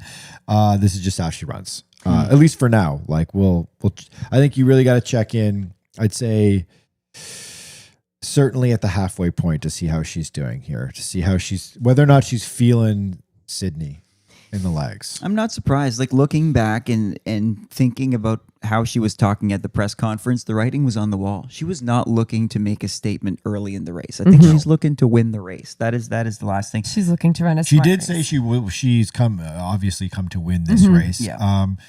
She also interestingly said, she said that she felt Sydney was the hardest marathon she'd ever run. Now I interpret that as hardest course that she'd ever run. And she said the recovery was the most challenging recovery she'd ever experienced, where she admitted that even 6 weeks after Sydney, so that is 2 weeks ago, she said she was still feeling trashed and her legs felt heavy, and she still would go out for runs and just feel like, whoa, I still feel this marathon in me. And that's saying a lot for a person who did what she did at the Olympics last year, which is she just ran a whole bunch of track races at the highest possible level and then smashed out a gold medal performance in the marathon. Right. For her to come back and say, like, Sydney wrecked me and I still feel it a month and a half later, says something about, I think, the challenge of the Sydney course and also how hard she ran that race. Yeah. It's surprising. She's the queen of firsts. So 3 medals at the 2020 Olympics, 3 medals at the 2024 Olympics. She could become the first woman to win 3 medals at marathon majors in the same year if she hops on the podium today.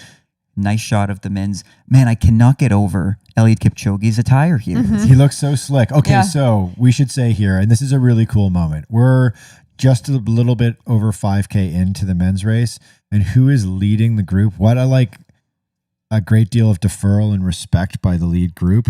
Kipchoge is out front leading the group. Now he is flanked by a collection of top dogs in this field and favorites in this field. But for now, at least, we can say officially Eliud Kipchoge is leading the New York City Marathon.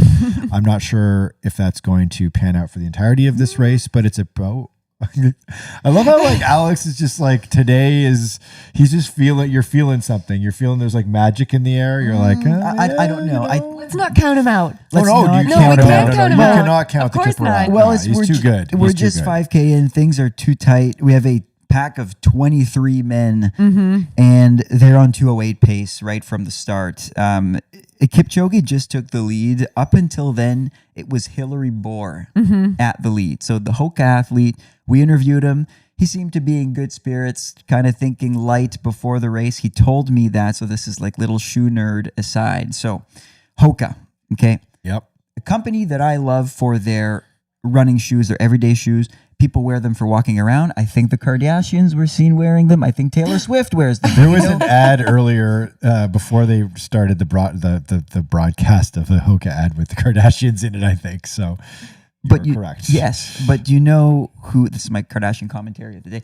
Do you know who doesn't wear Hokas typically are world marathon major champions. They've had a massive problem with creating a shoe that would compete with other world-class super shoes. That was the gap in their lineup. And then in Chicago, one of their athletes, Alex Cyr, dropped a 2:04, finished third wearing a Hoka prototype. We still don't really know what it is. I've heard through the grapevine that it will eventually become the Cielo X3 or the third version of the Cielo, whatever they choose to call it. And Hillary Bohr is also wearing that shoe. So apparently no longer are Hoka athletes at a, I would say, pretty big disadvantage where with in the super shoe game. I think the company might have caught up. We'll see how it goes for Hillary Bohr. So we've talked about him a little bit in the past. An Olympic steeplechaser, world-class steeplechaser, really now making taking a real crack at the marathon. Yeah, so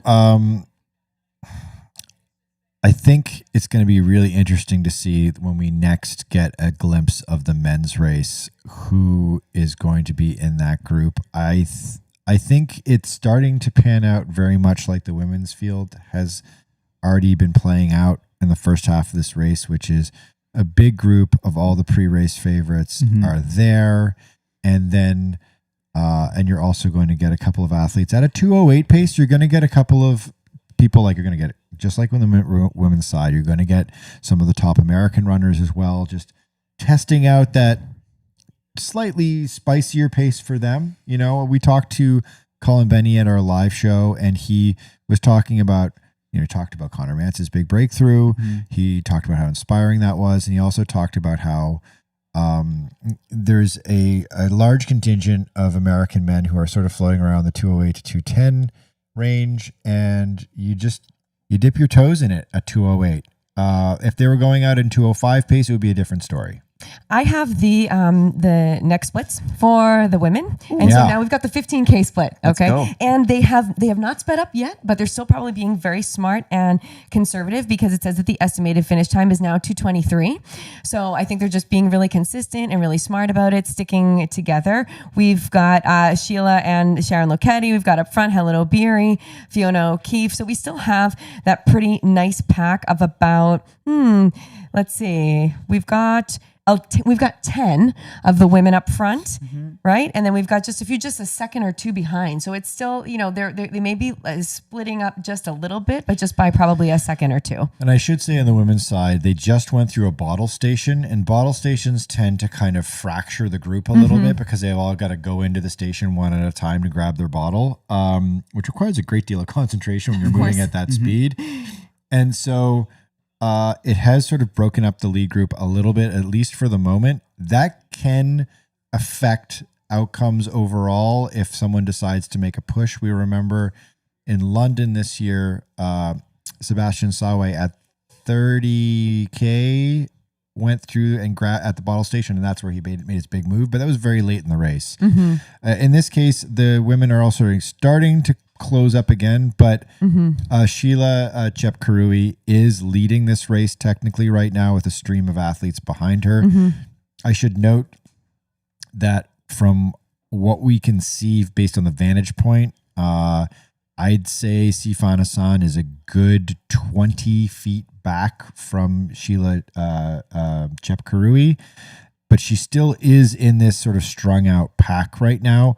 Right behind Chepkarui is Sharon Lochetti and Helen O'Beary, the two prior champions from 2024 and 2023. And the rivals. Yeah, the big three here. Yep. And then interestingly, Fiona O'Keefe, she's just right in it.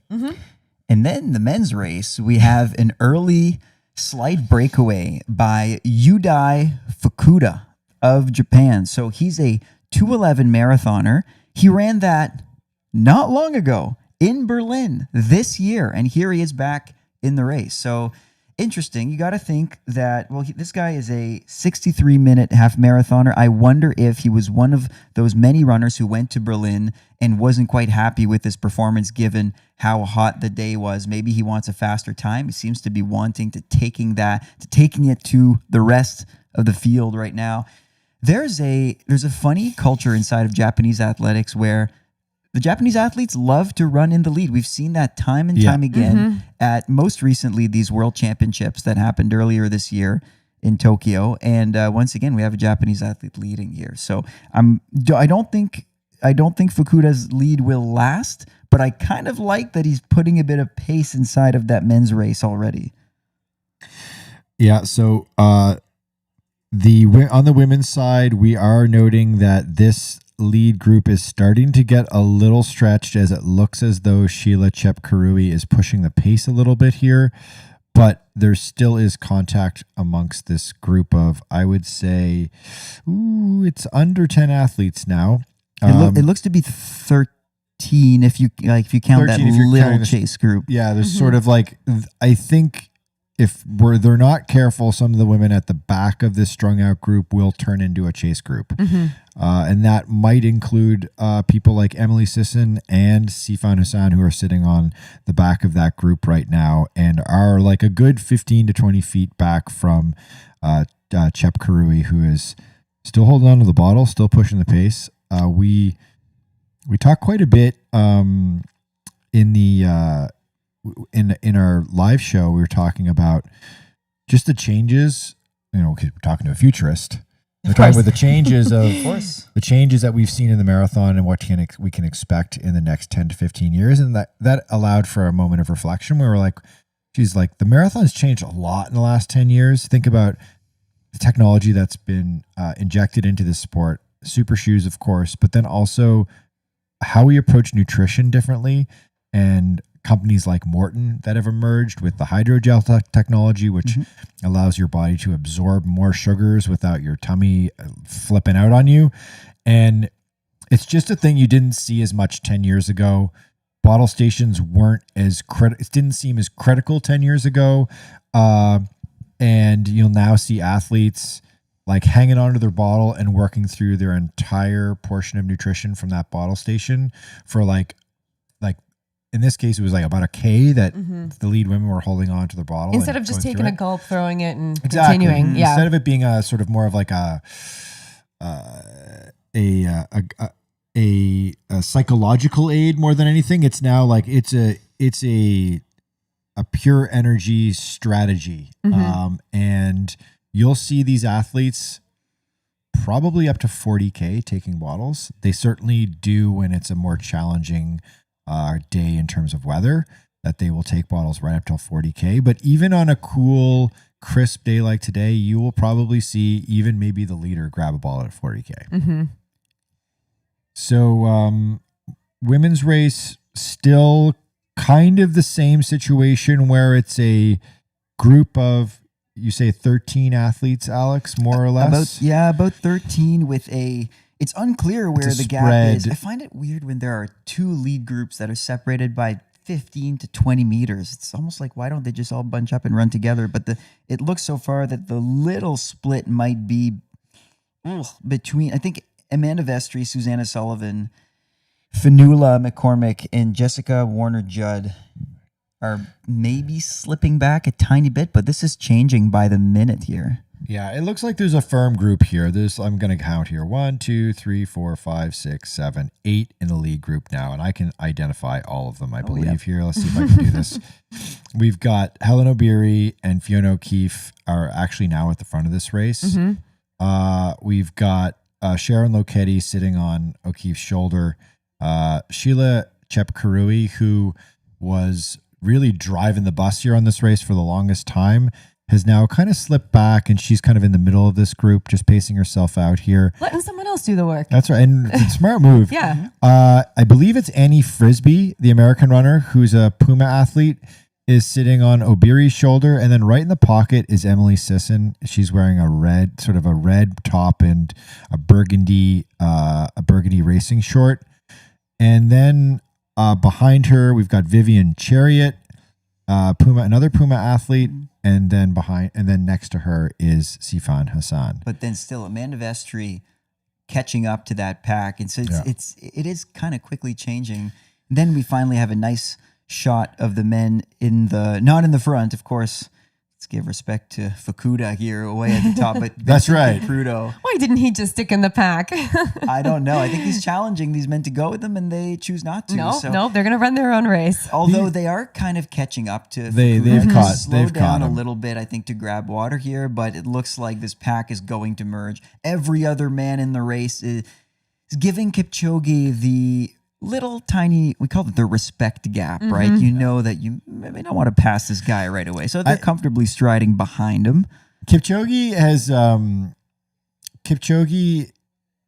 is this such a commanding presence in marathoning that even elite athletes get awestruck by him. And I've noticed this particularly in the last 5 years or so, that he either sits kind of like center middle in a lead pack, and it's almost as if everyone around him is pacing him, or they kind of let him lead, and he is just like, he's like group leader out for a long run with the boys. Like right now, the formation, we have a nice aerial view. It looks like it's a repeat of these breaking two type of events. That's with 3 or 4 men surrounding him and cutting the pace for him. And finally, Fukuda cedes his place. Kosuke, can we chuck up the men's uniform card that we got? So our colleague Thomas, who's in the media center at the finish line right now, this thing is like worth its weight in gold. They didn't have them available in advance, and I was like devastated when I went to the media center, and I was like, "Can I get the athlete uniform cards?" And they're like, "We don't have them printed yet." Or they're like, they were like, "We have them. We just didn't think to bring them." And I was like, "Oh." So I had Thomas take a photo of the men's and the women's. It's really useful to have these. It's kind of a shame they don't put these up on the screen for the live broadcast. So we'll do that for you instead here. And one thing that I thought was really interesting on the men's side, note Kipchoge's here. Okay, first of all, note they gave him the number 2. They gave him the number 2. You got to give the defending champion the number 1. Yeah. So Nagier gets the number 1 bib. Kipchoge gets the number 2 slot. And you'll note here that there is 2. So he's this little red shorts and is like a singlet, that NN Running Team orange and white Nike singlet, or the new breathable top with the long sleeve. So that means New York were informed of Kipchoge's, the possibility that he might wear this new shirt at least a couple of weeks ago, I would say, because they've had to design it and put it through the printer, right? So I'd say at least a couple of weeks ago, they were informed that he was potentially going to wear this shirt, but he had like the optionality of wearing either one. I've never seen this before in all the major marathons I've ever covered. I've never seen there be like, here's outfit A and here's outfit B for an elite athlete. So obviously he opted at some point in the last couple of days to decide on going with this new technology to wear. It's a cold enough day. So it makes sense. Likely weather dependent, right? And yeah. As they passed through that last water station, they also crossed the 10K mark. And give us something here. We have a group of 21 men still intact with a few falling off. So 21 men, just around 30:22 and trailing. So that's low 2:08 pace. They've picked it up a little after the first 5K. Remember, the first 5K is maybe the toughest 5K in the race in terms of terrain. So that just makes sense. They've gotten a little bit faster, with now a whole slew of men running near the front. So they're taking up the whole street. They're running about 7 men abreast here. Patrick Dever of Puma, technically the first athlete to cross through that 10K mark. Got to say, Puma has a quite strong presence here in that lead pack of men. So Dever, you have Patrick Tiernan. They're really bullish on the Patricks as well, right? And we have also 1/3, Sandre Moen, of course, also Puma athlete. So 3 top athletes. Now, funny, the stream always does this thing where they'll have another pro athlete who isn't racing in the lead car. This time around, it's Clayton Young, U.S. Olympian, and becoming more and more known as Connor Mance's training partner, which is probably not what he wants. Clayton Young himself has a pretty great following, a nice YouTube channel, and so he's doing pretty well for himself. An A6 athlete who's usually a pretty big threat at these races. Now he's hanging out in that matte orange Volvo that we saw at the Race Expo that has the big clock on top of it. Athletes can follow. They know their time the whole way, and it's a fully electric car, big SUV, funny vehicle, actually kind of We nice. wanted to try it out. They wouldn't let us in. Nah, they wouldn't let us in. They wouldn't let us in. They said you could go in the big Volvo bus, which also looked pretty cool. It was like a double-decker bus, but we're like, we're running out of time. We wanted to sit in the front seat of the Volvo. We Koski, we actually have a shot. We have a shot of the lead vehicle. Oh, let's check out the. There it is. That's a sharp-looking car. That's a nice vehicle. Yeah. I told the guy, there was like one man running. I said, my parents have a Mitsubishi Outlander, and it's about the same size. And he's like, yeah, but it can't do what this Volvo does. I was like, all right, fine. I mean, the electric vehicle is probably a smart way to go when you're the pace car as well, because you're not like spewing emissions at the athletes as they run right behind it. So back to the men's race here for a second, and then we'll give you an update on the women's race. So on the men's race here, we're about 35 minutes into the race, a little over 7 miles in. Very big group. Kipchoge just sitting right in the pocket as he does. We're still hovering around 2:08 pace, I would imagine, and this should be fairly comfortable for someone like Kipchoge. Obviously, for someone like Benson Kipruto, who is also in this group as well. And then a slew of American athletes too, and including Joe Klecker, who we talked about at the top of our live watch along show here, is debuting. He's an on athlete, and it must be pretty neat to be debuting in the New York City Marathon, and you're in a lead group about 12K into this, 11.5K into this race, with Eliud Kipchoge being front and center. Yeah, and I think Klecker deserves to be there, right? He is one of the very top young American distance athletes finally looking to put his imprint on the marathon. He went to the Olympics. He's got a solid half marathon personal best debut of 61:06. But I think that he's got a lot more to prove. So that's the men. Let's move on to the women here who are. So there's been a bit of a change here. And so right now, for the moment at least, we have a lead group that's been whittled down for the moment to 5, 6, 6, 6, I think. Fiona O'Keefe, front and center. Sheila Chepkarui to her left. Helen Obiri to her right. Sharon Lokedi is in this group as well. So is, I believe that's Annie Frisbee behind her. And then, who's that right off the back there? That is Emily Sisson. Likely Emily Sisson. At the back of this group. And then behind that, you've got Sifan Hassan doing what Sifan Hassan does, yo-yoing back and forth. She's maybe 10, 12 feet back of them. And in just a second, I'm going to have even more information because we're going to get that 20K split just about. Man, this is moving fast. It really is. We're almost about halfway through. And I can see Vivian Chariot in the distance there. They've gone through another bottle station here. We're going to catch, they just went through 20K. So we're going to get a 20K split in a matter of seconds here. And obviously, if you're watching both the live stream and second screening with us, you're going to notice there's going to be a little bit of a delay between what you're seeing and what you're hearing us talk about of, maybe 10 to 15 seconds. And that's just because of the internet. Just YouTube has a slight delay, so we apologize that we're not like split second on, but this is the best. It's the best we can do with what we've got, right? So we're getting a little faster here.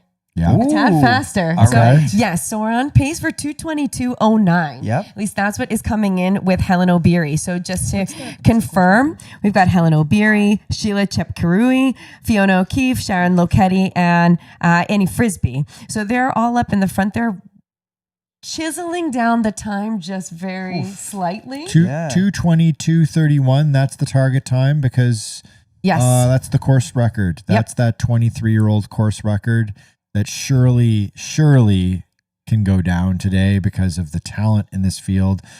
Although they are pacing it out, I would say somewhat conservatively when you're talking about the talent level of these athletes. Yes. Because we've seen both Lokedi and Helen Obiri run extremely well and very fast in Boston this year on a very tough course. So theoretically, you could see athletes like this also perform at a very high level in New York too. So, all right, guys, Sifan Hassan, 5 seconds back of the lead.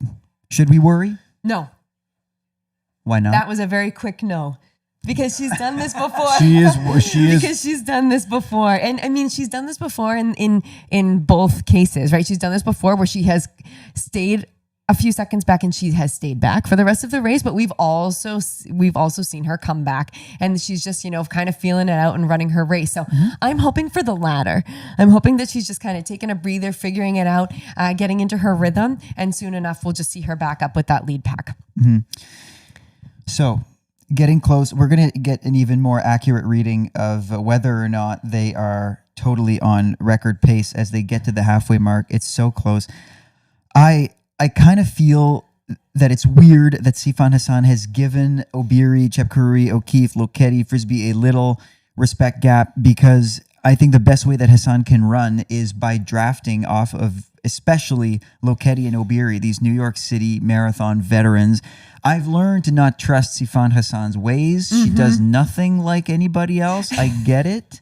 But this is a weird little gap forming. Could say the same thing about Emily Sisson. I think coming into this race, I had no doubt that the top American would be Emily Sisson and that O'Keefe and Frisbee and company would be fighting for that second place. But I got to say, now you're having doubt. Fiona O'Keefe is looking really good. I mean, this Very is an strong. athlete. She's looking really good. That's right. She has a bad rap, I think, in the running world because of what happened at the Olympics in 2021. She showed up. She ran a couple miles. 2024. 24? Yeah, Yes. 2024. Sorry, 2024. She showed up. That was last year. Good Just God, last year. so much time has passed. Yes. So she ran a couple miles of the marathon. She dropped out, and that was it. And it turned out afterwards that she was apparently quite badly injured going into it. Right. There was some controversy because the alternate athlete who finished fourth in the U.S. Olympic trials, Jess McLean, we discovered was brought to Sent to Paris, Paris? at the last minute. That's right. Yeah. And our colleague and godfather, our mentor, Amby Burfoot, did a great feature on Jess McLean and that experience that she had. Because she was brought in, she wasn't told specifically why she was being brought in or what for which athlete. And then literally like a couple of days before the race, she was just told like, actually the athlete's going to run. So enjoy Paris and go have a nice vacation. Yeah. And I think she said she went and had a beer on the side of the road watching the race and watching the marathon, which, would be a pretty bittersweet beer to drink. But Look Fiona at this women's side. Fiona O'Keefe has took some serious flack in Running Nerd corners for starting that race. Although I think the consensus was that, listen, these athletes, a lot of their contracts are hugely performance based, hugely incentivized by starting the Olympics, by finishing these races, by medaling in these races, or by running below a certain time. One could surmise that O'Keefe started the Olympic marathon so that she could hit a payday with her sponsor. And it was never confirmed, but I got a strong sense that that's what it was. So there was probably pretty significant money on the line for her to go in a Puma kit and start the race. Now you can, however you want to feel about Puma and just the industry in general with how that plays out, that's up for serious debate. But we can say right now, Fiona O'Keefe is clearly back, clearly healthy, and totally smoking this marathon. Running super well. And that's what I feel bad about is that in all of that Olympic story, what's forgotten is how she slayed those U.S. marathon trials and ran so well. This is an athlete with a lot of skill and potential. And she looks like that athlete right now. So she's in a lead group of 4. It's been whittled down to 4 athletes on the women's side now. Going into, we're past the 21K split. So we got the first half split. We're at about 23. We're getting somewhat closer to the 25K split, which will be the next one. And okay, now we're seeing Sifan Hassan maybe 10, 15 meters behind the pack, running by herself. Although I think this is a good thing because she's the only athlete out of that chase pack who I think made it a point to try to close that gap. Annie Frisbee, Vivian Chariot, Emily Sisson are forming what I think will be the chase pack. The chase group, right. And Sifan Hassan has to make a decision just about now to see if she wants to latch onto that pack. And just from a view from the back, it looks like that is what's happening. I think she's reeling them in. Confidence half restored. Katelyn, I think your fast no was warranted. I started to sweat. I started worrying about this because she was sticking a little too far back. But now I see that she's trying to catch up, that she needs to make that decision. I've got to get into that front group because if not, the gap is just going to get too big for me to make up later on. She's running very determined right now. She is. And I think that she's doing exactly what you guys are just describing, which is she's like, this is an inflection point in this race. We are now in the second half of this marathon. Anything could happen. If I'm going through a rough stretch right now, I just need to close the gap and stay with this group. Right. And then settle back in and then hope that 2:22 pace on this rather hilly, twisty, windy course is going to feel okay once I settle back in with this group. And she just did that. She closed the gap. So now we have a lead pack of 5, and that pack is returning champion Sheila Chepkarui of Kenya, an Adidas athlete at the front, Helen Obiri, the On athlete and Kenyan athlete as well, next to her. And then we've got Sharon Lokedi, also of Kenya, a Under Armour athlete, always intriguing Under Armour athlete. What? And then right in between the two of them, we've got American Fiona O'Keefe, who is a Puma athlete, and then, still hanging in there, but has closed the gap is Sifan Hassan of the Netherlands by way of Ethiopia, who is a Nike athlete. Yeah, so some brand parity here. 5 companies battling it out. It is, yeah. That's interesting. Right? Yeah. Yeah, so we'll see who reigns supreme. I do think it's time. It's late enough in the race to say that the winner will be one of these 5 athletes. Well, we were close when we were making our predictions because we had 4 and we didn't mention O'Keefe, but she's just a great addition in there as well, pushing along. But yeah, we had these 4. We were focusing that it was going to be a fight between. Fiona O'Keefe would have been outside odds if there was. I mean, I'm sure there are betting odds somewhere on the New York City Marathon. It's obviously a big enough event, but Fiona O'Keefe would have been pretty good outside odds if you put your money on her. Another thing to note here is 3 of these athletes have a good amount of experience running this course and having a great deal of success by winning this course. And then we have 2 athletes who have never run this course before. In the case of Fiona O'Keefe, this is really technically only her second marathon. Yes, she started the Olympic marathon in 2024, but her really only moniker of great success was the U.S. Olympic trials, and what an incredible performance that was. It was like instant classic from her. So this could be a huge, effectively second marathon for her if she can get on the podium. So a couple comments. Shout out to a few of our commenters. A very recent one, which I love, is there are a lot of Sifan Hassan fans in the chat. Here's this one. Hell yeah. Sifan, this is by _starter. Someone says, Sifan wins her first mini race. On to the next. I love that. I think that's good. Yeah, I think. And another question, and I think we've been questioning this all along, is the women's course record in jeopardy? Well, more and more so, yes. So the latest pace update is they're on pace for 2:21.35, the lead group. So that's a minute faster than the course record. It's going to get broken. I'm calling it right now. Yep. I project that the course record will go down today. Yes. The course record is 2:22.41. Did I get 31. that? 31. Yeah. 2:22.31. I think it's going to go down today. The way they're running, the fact they have this nucleus of super talented athletes, they're going to push in the second half, and I think they're going to moderately negative split this race. Just as an update on the pro men's side, because we did just get the splits. We got the 15K splits. And so right now they are on pace for a 2:09.25. And Slowing they've down. got, So pretty pedestrian. Yeah. Okay. And we've still got about, we've got Bohr, Kipruto, Career, Denver. We've got about, 7, 8. Well, I mean, this pack is still pretty big. Yeah, it's still a big really group. big group. Yeah, here we 15. have even I'd even say 21. Really? 21. Yeah, it's a very deep pack, including our mile zero guest from yesterday, Colin Benny of Brooks. He's up there. Shout out to Colin. We're not supposed to choose favorites, but we got to give a good shout out to Colin because we had a really nice chat with him. We spent a couple hours with him yesterday. Yeah. He seemed chill, confident, prepared to run something good. He's a 2:09 marathoner, runs for Brooks, and right now he is at the tail end of this lead pack. Call it 22 men, and he crossed that 15K mark in 46:06. So if he can hang on to this type of pace, he'll be looking at challenging his own personal best and on the New York City Marathon course. And Michael, you quizzed him quite a bit yesterday about New York, and you said that because he even splitted the race last year, and you're like, you know what? You kind of figured out this course, right? You know how to run New York.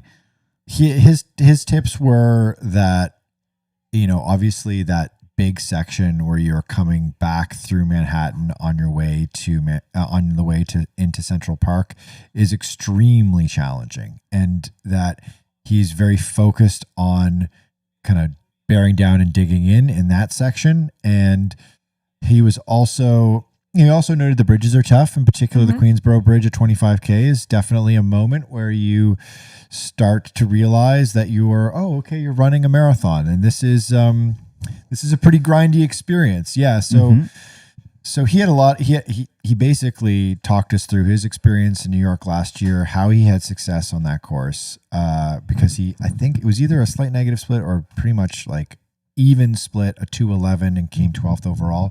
He said his big goals, because one of our audience members asked, okay, what are your goals today? What are you going to run or tomorrow? What do you want to do?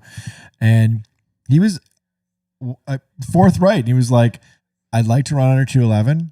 I'd like to get in the top 10. And I think those are two very attainable goals. And right now he's in that big group. So women are crossing the Queensboro Bridge, which is really one of the icons. It's kind of one of the like gritty New York City icons of this course. It's this kind of like washed yellow and rusty brown, sort of nasty Yeah, looking you're really bridge. doing it justice here. And it's dead quiet because there are no spectators whatsoever. allowed on this bridge, and it's a big bridge. Maybe just some rats and pigeons. There's at least 50 rats on that bridge. And so we've got a group, our lead group. Okay, so a minor update to this lead group is we're at 25-ish K on the bridge here right now. Mm-hmm. And Sheila Kipchoge is absolutely dialed in and driving the pace here. And she's in the lead, but she has got flanked on her shoulder Fiona O'Keefe on the left and Helen O'Beary on the right, with Sharon Lokedi tucked behind them as well. And then both of your pre-race picks to win, Sifan Hassan is doing the yo-yo thing again. She's like 7 feet off. She does this. She stresses us out every time, right? I can't decide if she's confident or if she's just hurting. Time will tell. Quick shout out to I'm saying this because my mind when I have a big workout, my mind wanders. Okay. And on these days, marathon days, what we do is we get up early, we get ready, we do this, we do the instant reaction pod, and by 3 p.m. we are dead tired, and then Alex and Katelyn and Michael have to go do their own workouts, which are usually crapshoots, but not today because we have momentous fuel and we also have creatine, and I'm going to take everything that I can because I have a big one on the track and I'm really nervous about it, and I'm hoping that the momentous and also just the motivation from watching all these athletes makes me not completely blow this workout. There's a track nearby. With a beautiful view of the skyline. With a beautiful view of the skyline. Yes. Check out the Strava later on to see if I actually follow through with it. But yes, we will be there. We're going to do this hard workout. So. That's right. I brought the momentous cherry berry fuel packet, and I totally screwed up and didn't mix one before this watch along show started, so you can't get up now, Michael. I am locked in now. So, but yeah, it's hilarious that like we cover this race for several hours, and then we go out and run in the afternoon after everyone's finished the marathon. Okay, so thanks to Momentous for sponsoring this watch along podcast. We've got a link in the description if you want to get a pretty steep discount on your first order, which this stuff's great. I don't talk about stuff that I don't actually take myself enjoy using myself, and I'm super psyched that Momentous has been our partner on the podcast and now on the watch along show as well. So, guys, we are now in the train phase of this race. Yeah, went from a little group to a train. A single file with Kipchoge leading, O'Beary leading, Lokedi. None of them looking tired. Fiona O'Keefe now assuming a tiny. There's a gap that's formed. There's a bit of daylight that is formed between the top 3 and Fiona O'Keefe. She is now in Sifan Hassan land, which is she's getting stretched and she's yo-yoing a bit, and then Sifan Hassan is probably another 15 feet behind Fiona O'Keefe, sitting in 5th place. I don't know if I would describe this as them looking comfortable. I think these 3 women in the lead right now, I've noticed that their eyes are looking down to the ground for the most part, and everyone is very focused right now. I think there might be a little bit of a surge push happening from Sheila Kipchoge. I think she might be putting in a little bit of an extra effort, a little bit of extra mustard on this, coming out of the truly one of the more kind of bizarre fueling stations in all of distance running, which is the table sitting in the center of the Queensboro Bridge. Yes. And so we're just getting Sifan Hassan going through. She's grabbed her bottle, this like electric pink bottle. She's also, I believe, got a Morton gel, if I'm not mistaken. She's an athlete that takes Morton. She's quite a bit back now. You took the words out of my mouth, Michael, because when Alex said that, I thought, wow, but they look like they're working really hard. They are. All 3 of these women look like they're working very, very hard, like from even the very beginning. It reminds me, Alex, of when we were watching Mance and we were talking about how just he has that look on his face, and his gait and the way that he runs just looks like that he's always working, he's always pushing. And that's a breath of fresh air for me, because I feel like I never look comfortable when I run. So I like like to see them. They also, the elites even look like they're always pushing. Yeah, I never looked that comfortable. Never. Koski, you want to check up the our pre-race picks card again? And I just wanted to point out. So, you guys, who'd you guys pick again? Wait, what? Are you here to brag? Is this what's going on? What a wise guy.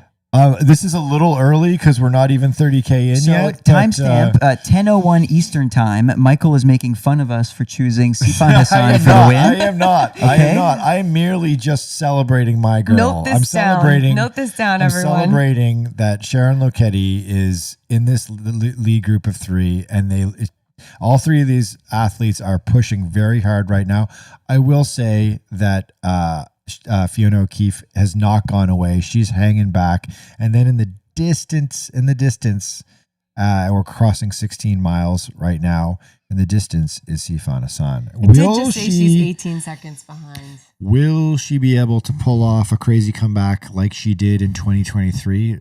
Lest we forget, in 23, she won the London Marathon, and she was not in the picture, even with a couple of miles to go. Although that's the thing with her, is that I think she can always surprise us. So I just wouldn't count her out quite yet. You know, she's rounding the corner. She is a bit back, but I feel like it's too early to tell. You're making me cheer against Lokedi, Michael, and I don't like it. Yeah. I like Sharon Lokedi. Now, Sharon Lokedi's awesome, guys. Yes, she is. She is so awesome. I am having little flashbacks of previous races, especially New York City and Boston, where Lokedi and Obiri are looking just like this, sprinting first and second towards the finish line. And I think there's room for Kipchoge here too. Quiz for you guys.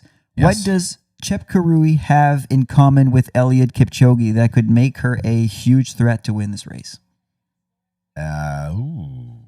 Michael, you're the running encyclopedia. Well, I would say track background, but all of these athletes have a track background. She is a U18.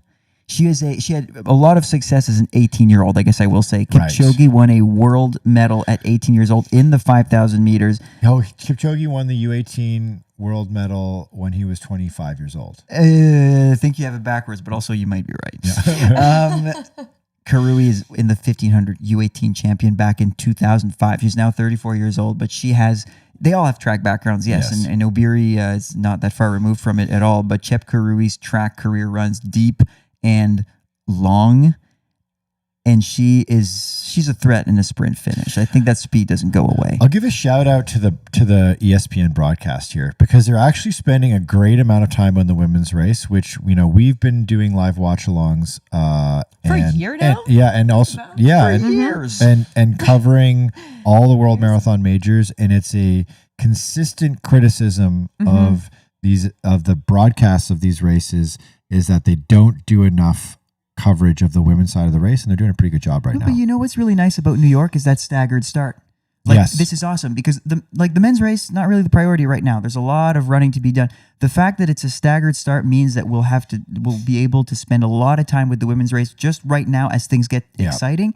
And then when that unfolds, then we can focus on the men. I actually love how they do it this way. You know what's really weird? What's going on right now is that the pace vehicle with the leader clock on it is, because it has to pull over at the exit off of the Queensboro Bridge and let the athletes pass by, it is now in this awkward position of effectively driving alongside of the fourth place athlete, Fiona O'Keefe, and it is not able to get in front of the lead motorcycle that is filming the lead pack. Yeah, so I'm going to tell my Volvo guy that a Mitsubishi Outlander could have kept up with the pro athletes. I'm just saying. Okay, so an update on the women's side here. If you're unable to watch and you'd like to know kind of where we're at, the top three are Sheila Chepkurui, the Adidas athlete of Kenya, who is the defending champion.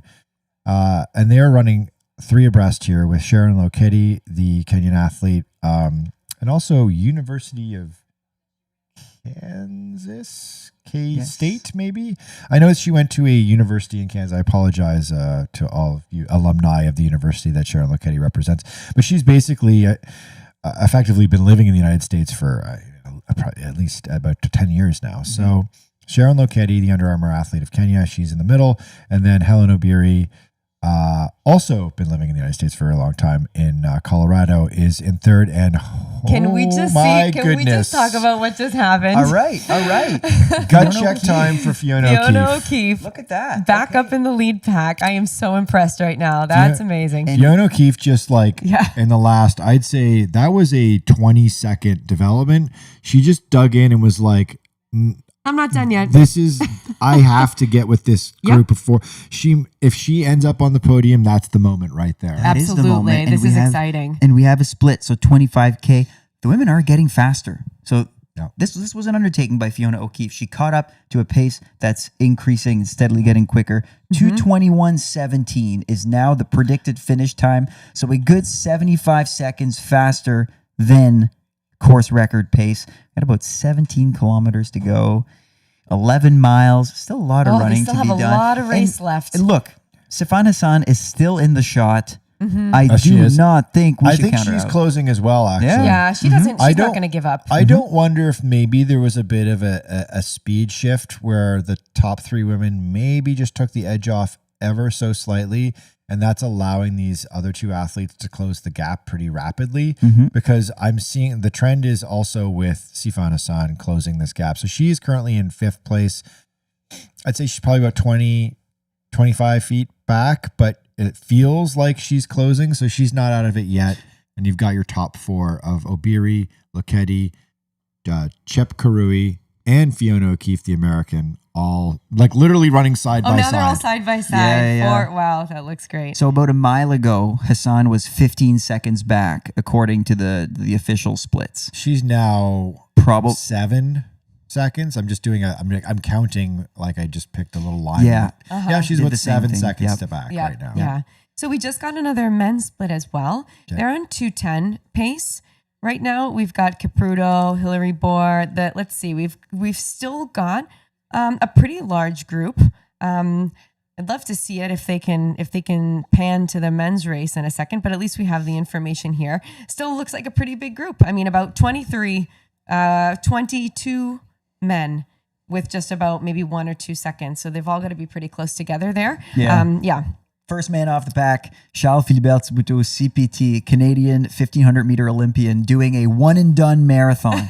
He's doing one pro marathon, then he's calling it a career. Oh, really? Yeah, Yes. yeah. So he's retiring from running. From running. Okay, all right. What a way to go out. You're just like, I'm going to Absolutely. run the New York City Marathon. I'm going to run one and only marathon, and then I'm done And my then I'm career. done. And this is a brutal way to run a marathon. He's 5 seconds off of that pack of 22 men. So That's he's wow. running Very- by himself. I wonder that's if a he's fast- regretting his decision. Yeah, that's a fast opener too.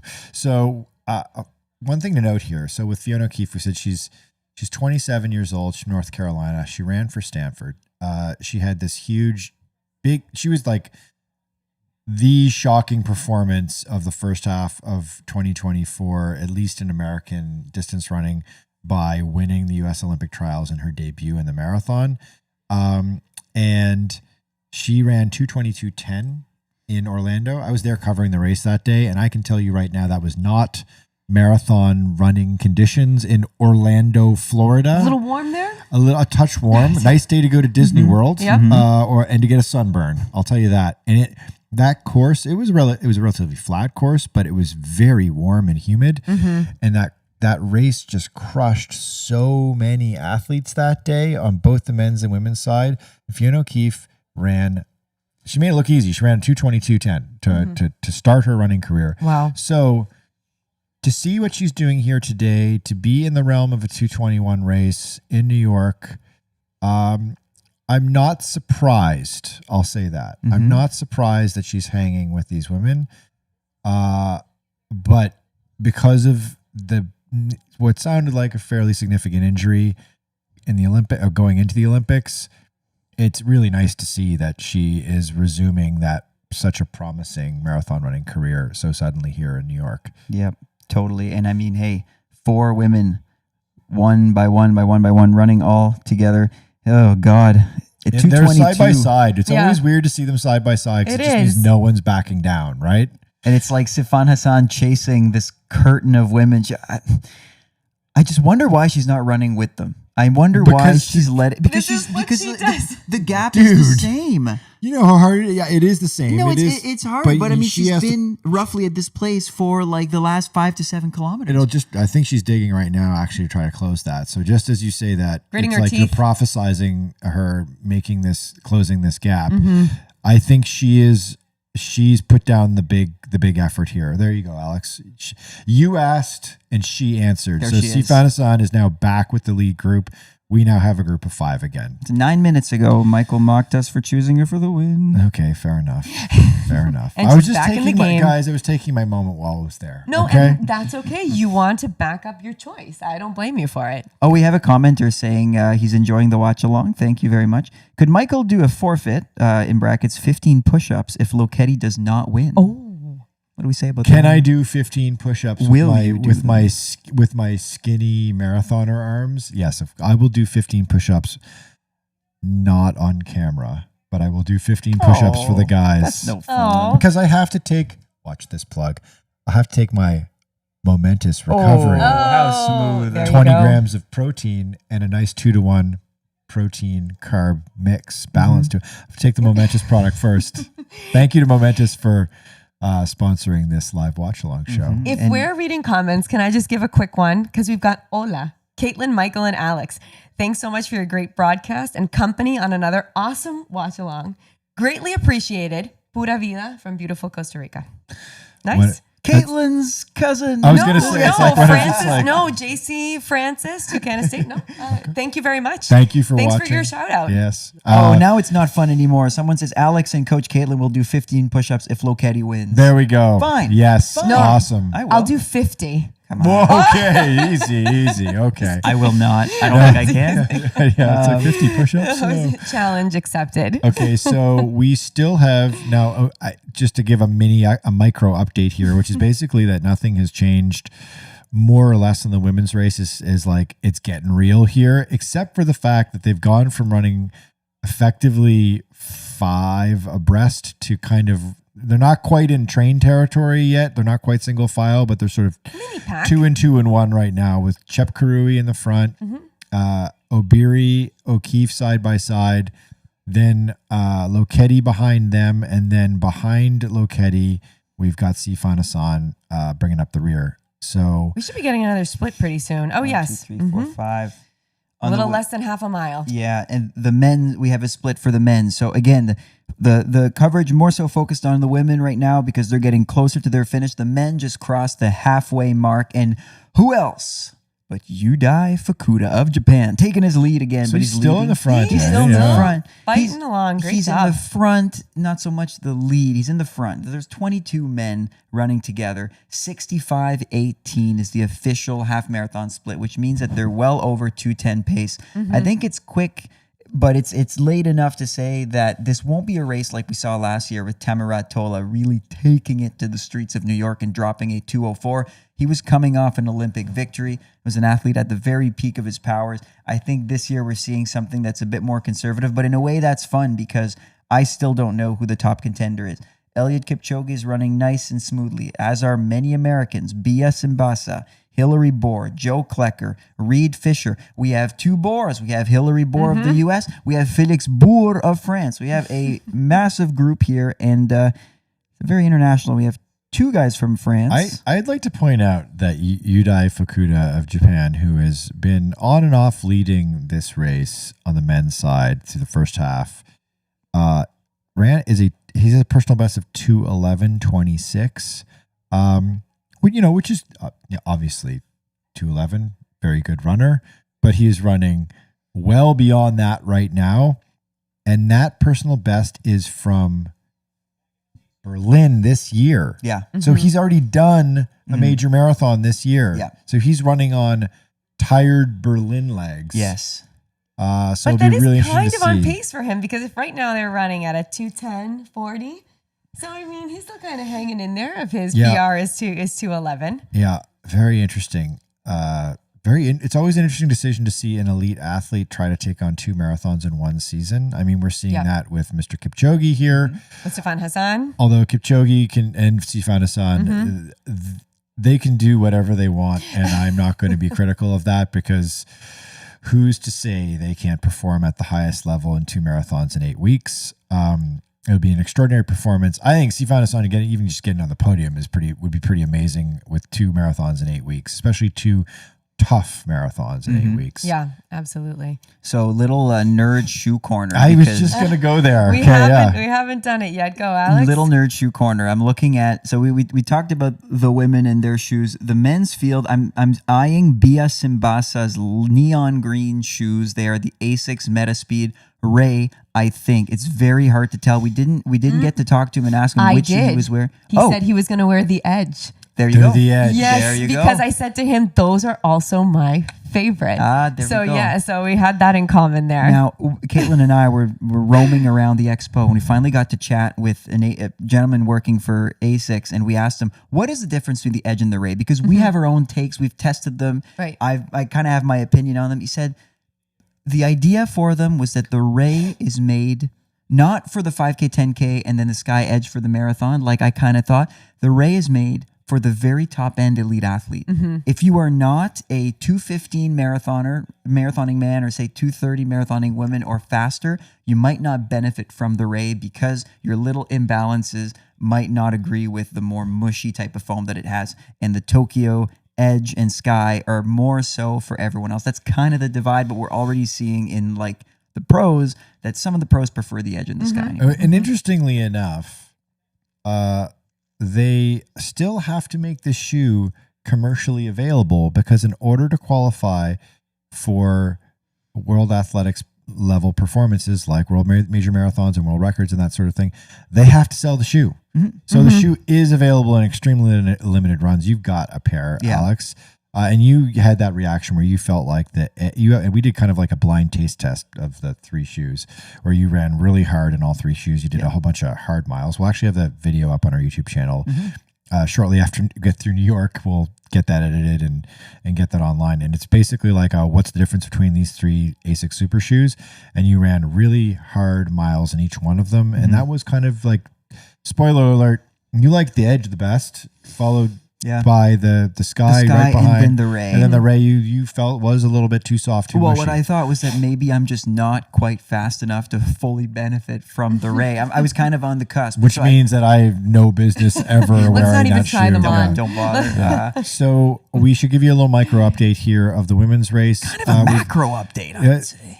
We'll see for the moment. So the 3 defending champions of the last 3 years, Obiri, Kipchoge, and Lokedi, are now in a trio again out of the most recent bottle station. All 3 of them carrying their bottles right now. And then we've got just falling off about 10, 12 feet back. That's a guesstimate. Maybe 3 seconds back is Fiona O'Keefe. And then kind of drifting off to the side to her left is Sifan Hassan, who is, I think, kind of almost parallel to O'Keefe right now. So you've got a top 3, and then a couple beats back is your 2 contenders just trying to hang on. Oh my God. There's a guy running on the course next to them. So we have a split screen. There are guys, and there are 2 women also. What is going on? There's a couple of people running on the course next to the men, trying to take selfies of each other, obviously not keeping up. Women's side, the record's going down. They are now on 2:20:52 pace. So they're a minute 40 faster than record pace. This break, slight break, looks a little bit calculated because these 5 women crossed the 30K mark altogether. Yes. And then our 3 former champions just like blew the doors off the other 2. And I mean, they're still there in the shot. This is like a 1 kilometer long break. So there hasn't been much time that's passed, but I wonder if this lead grows. So I'll do I was going to do Shoe Nerd Corner from a different lens, which is I noted that the current leader of the race, Sheila Kipchoge, who's an Adidas athlete, seems to have selected the Adios Pro Evo 1, the first iteration, which is now like a 2-year-old shoe. Yep. And because there is the Pro Evo 2, which we previously talked about, you can throw that Pro Evo 2 on the screen. You'll probably see some of the men wearing that, but you will not see Sheila. You'll notice if you're watching the live stream that Sheila Kipchoge is wearing a white Adidas shoe that with like all with the black stripes, the black 3 Adidas chevrons or stripes rather. And that is a slightly different shoe than the new version. And every elite athlete I have spoken to this fall, I would talk to a number of Adidas athletes in Chicago. They all swore that the Pro Evo 2 was just markedly a better shoe, just felt faster. It has more foam in the forefoot, as you mentioned earlier in the watch along. But Sheila Chepkarui is not wearing that shoe. And then you've got Helen Obiri wearing the Light Strike Pro LS, which all three of us had an opportunity to kind of scamper around in. It's basically an impossible shoe to get. I've only ever seen it in the wild, I think, once on a non-elite athlete. It's got no laces. It's like a little slipper. It's very stressful to get on and off. I get anxiety putting on tight shoes. No, it's not very easy to slip on. No, once you get the hang of it, it's okay. Right. But once you get it on your foot, oh, it feels good. Oh yeah, it fits like a glove. It fits like a shoe. I've wondered because I'm thinking about shoes. Did you mention Fiona O'Keefe's shoe, the Fast Star Nitro Elite 3, the Puma? We have not talked about that. We have not talked about that. No. So this is still, I think, my pet favorite, my favorite shoe. It's what I ran my 10K PR in. Yeah. What I liked about that shoe, and you'll see it, it looks like a muscle. It looks like a track spike a little bit. I think we're pulling it up on the screen. Now, there seems to be this trend in the new super shoes, the Pro Evo 2s, all the A6 line. The Pro Evo 1 is kind of the same, where the midsole ends up being mostly just a big slab of very high-tech foam, whereas the Fast Star Nitro Elite 3, the Puma shoe, is a lot more intricate than that. See, that it's a midsole with a lot of cutouts, a 7-layer carbon plate that actually extends past where your toes end to give you a little bit more toe off. It's also a super light shoe. It's conceived as more so kind of a track spike. If you've done track and field before, this shoe will make you feel a little bit more like that while still having enough cushioning to not completely destroy your legs after a marathon. So in terms of engineering, I think Puma still has the number one thing, though I'm really trying.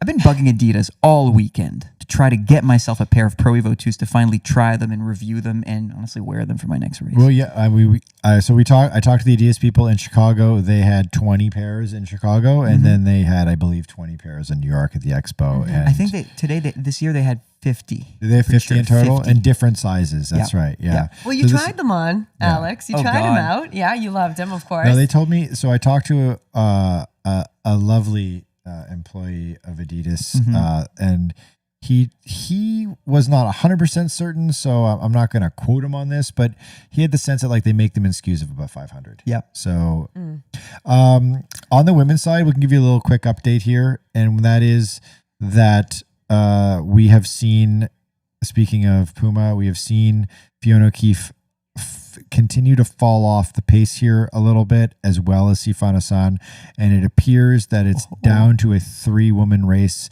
yet again. Now I don't think we should count those 2 athletes out that I just mentioned, because they kind of came back from the dead previously about 4 or 5K ago, but we're starting to get late in this race here. And so you've got Lokedi, you've got Obiri, you've got Chepkarui, all 3 of them running literally side by side right now in the lead. And then simultaneously, a little gap forming in the men's field between Hillary Bohr of Hoka, our steeplechaser, and the rest of the pack. He's crossed the 25K mark 2 seconds ahead of second place, which is not much, but that's just, I think, Bohr signaling that he wants a little bit of a faster pace. We'll see who goes with him. The chase pack is still very deep. Eliud Kipchoge is still running in there, but the American runners are starting to assume a slight deficit. Exception to that, Charles Hicks. We haven't talked about him. American athlete running for Nike, along with Bia Simbasa running for ASICS. They're the top 2 Americans, but Joe Klecker, Colin Benny, now a few seconds back from that massive chase pack, which really is the lead pack. I don't expect Hillary Bohr to completely drop everyone here, but I do find it funny that everyone's giving him a bit of a gap in the front. I mean, and this is we're 16 miles into the men's race here. We're coming off of the Queensboro Bridge, so we've just this is a not early on, and Hillary Bohr, who is, I believe, debuting in the marathon right now, as you mentioned, a Hoka athlete. Wouldn't it be wild if Hoka got on the podium both in Chicago and in New York? I mean, that would speak volumes to what they're cooking in the kitchen in terms of prototypes. So look at what's on his feet. It's a black and white shoe, usually in classic fashion for brands releasing prototypes. They try not to show very much. Keep it minimal. Yeah, like just a nondescript colorway here. But from what I hear, it's a lot more powerful than the current Cielos that they had out there, and also the Rocket X3. It's a variant on the Cielo model that's one of their two. They have two super shoes, the Rocket and then the Cielo. The Cielo's got a more of a rock forward profile, like an insane rock forward profile. And I mean, to the point Hillary Bohr is rocking forward right now by leading the New York City Marathon at about 16 miles right now. So the women's side here, we're just getting into 21 miles, and it's still that lead group of 3 women. They are still running 3 aside. They're not falling into single file yet, or maybe they never will. Great question to see how this is going to pan out.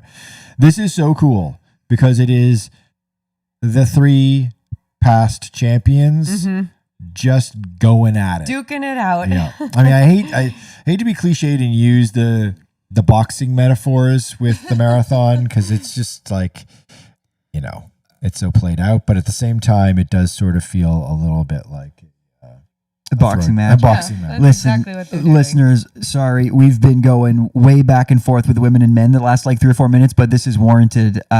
Hillary Bohr has caused a chain reaction. About 8 men have chosen to pick up the pace and follow him. Who is not one of those 8 men? The Kipper. Kipchoge, you can see him in this chase group behind, because he's wearing that so fashionable, I would say. He's the best looking guy in the field. Absolutely. For sure. He's wearing that long sleeve top by Nike.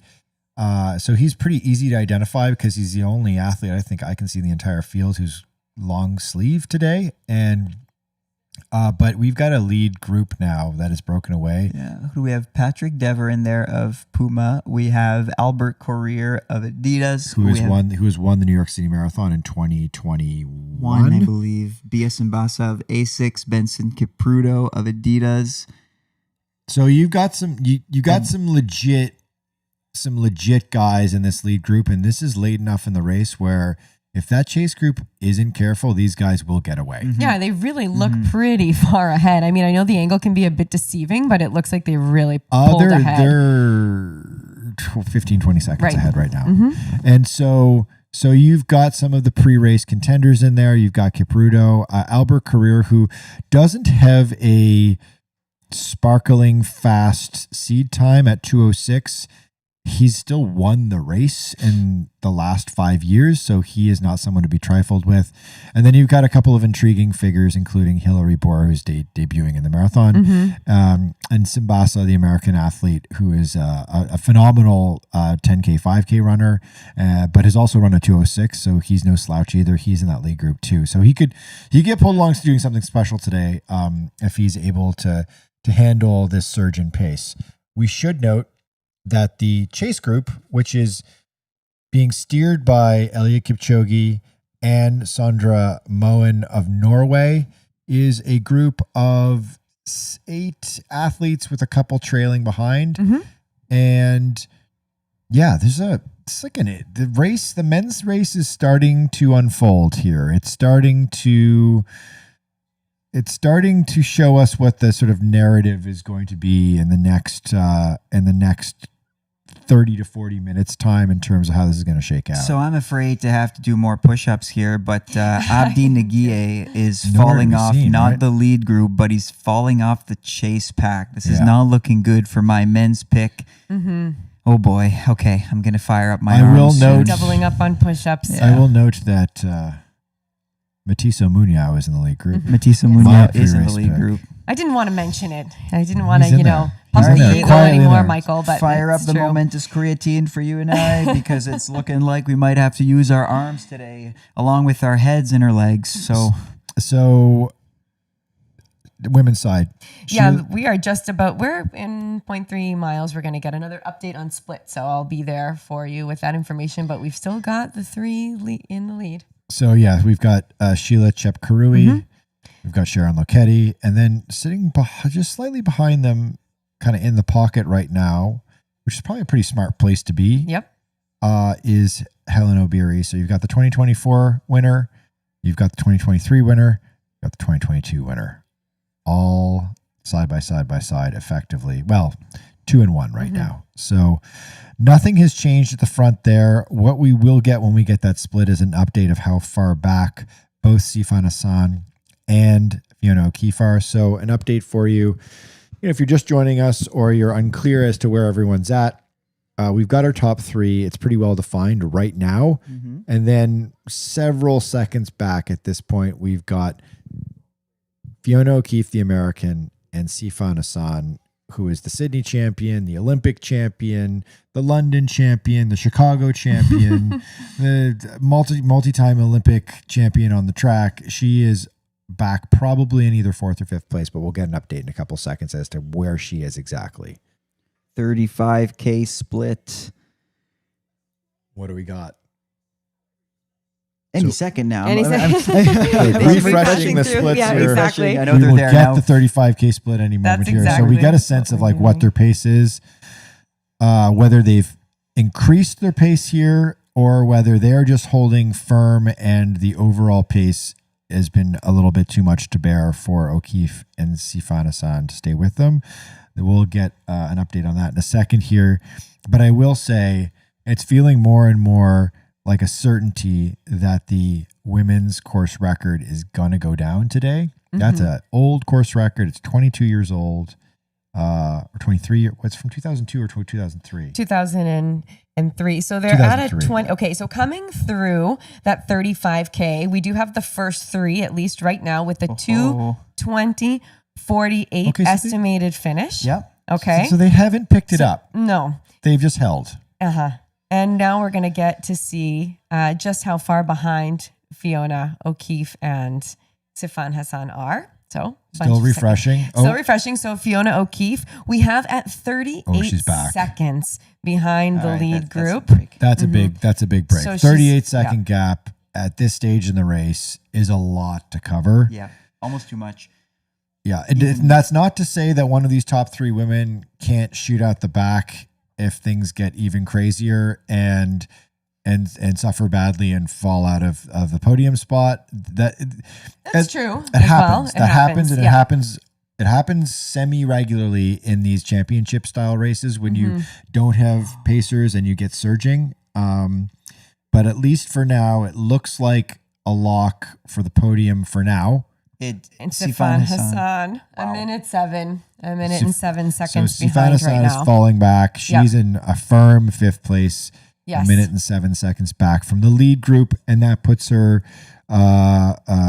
just shy of 30 seconds, 29 seconds back from Fiona O'Keefe for the 4th place spot. Yep, this looks like it's going to be a repeat of 2022 and 2023, but this time with the 2024 champions sprinting alongside Lokedi and Obiri. That's and right.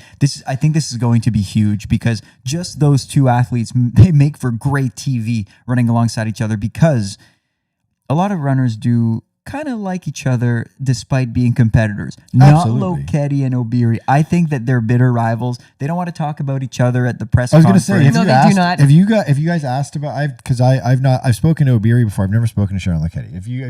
Have you asked her about Obiri? Did you ask her about it on Friday? Yeah, and it's just like no comment. It's like she didn't want to talk Okay. about it at all. Yeah. She okay. She changed That the means- subject immediately. That means that there's not good vibes. No, okay. Yeah. No, and before Lokedi beat Obiri at the Boston Marathon, Obiri had gone on a winning streak against Lokedi, and there was a moment in this Boston Marathon earlier this year where Lokedi was leading a big part of that second half of the race, and Lokedi was leading a big part of the second half of the race. Obiri was behind, and Lokedi started to make like these motions of, come on, help me out here. And she seemed very frustrated at Obiri. So we should say here on the broadcast, we're getting what is actually being branded as the Kipchoge cam. And Kipchoge is running all by himself right now. And I believe, based on the fact that there is no one behind him, is that he's behind the chase pack at this stage. That's a tough spot to be at 18 and change miles into this race.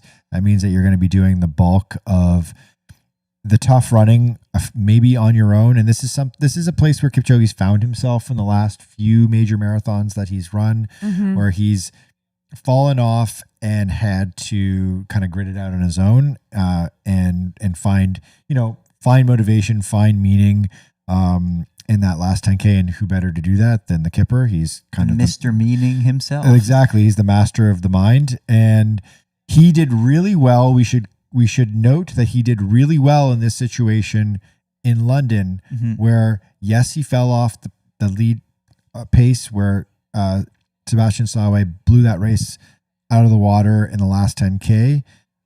But Kipchoge ran really well and was composed and actually picked off a few runners. And I believe he placed 6th, if I'm going off the top of my head. He placed 6th, I believe, in London, and actually ran the last 10K pretty well.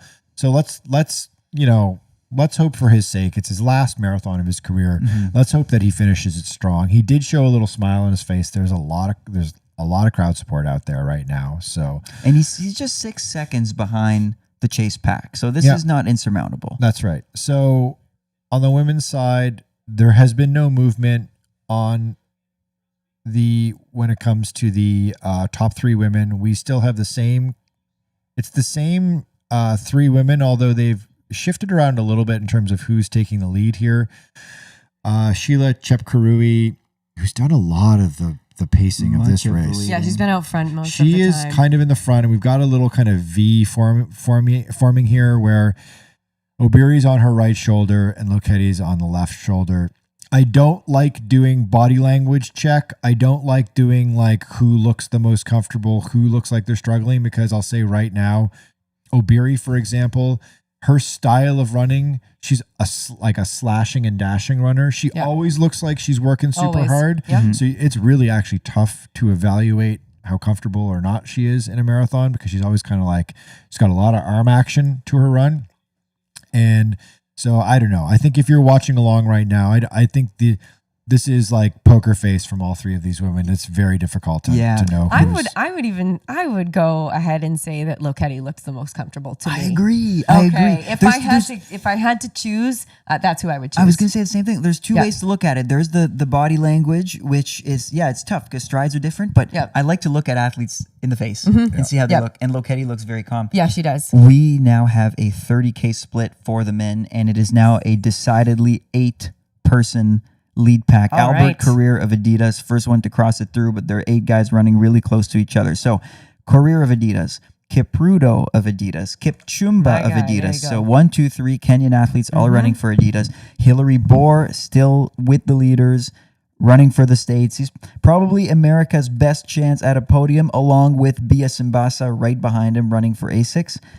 Then we have an athlete that we have not talked about so much so far. Tsegai Weldon Banos, running for McCurdy Train, so a running group out of New York, a little bit outside of the city. McCurdy did well with an athlete recently when Chicago, if I'm not well, they there was Jessica, there was Paternane who finished 3rd. Oh, that's what it was. She was sorry, I don't know why. I was like scratching the back of my brain. Paternane of Uruguay finished a very surprising bronze at the World Championships, and she's a McCurdy athlete. Yes. And don't worry, Michael. Mutiso Munya is still in there. There we go.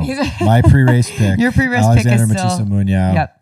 So the Adios Pro 4 are working out well for him right now. He had that, we said earlier in the live in the live show, that Mutiso Munya told me that he was not wearing the super duper shoe, the Pro Evo. He was wearing the vanilla Pro 4, like just like the rest of us commoners running and having to buy our own super shoes. He's an Adidas athlete, so he can choose what shoe he wants, but he chose that shoe. But it sounded it was like a strategic choice for him. Yeah, so we're running along the side of the park here in the women's race, and it's still the same 3.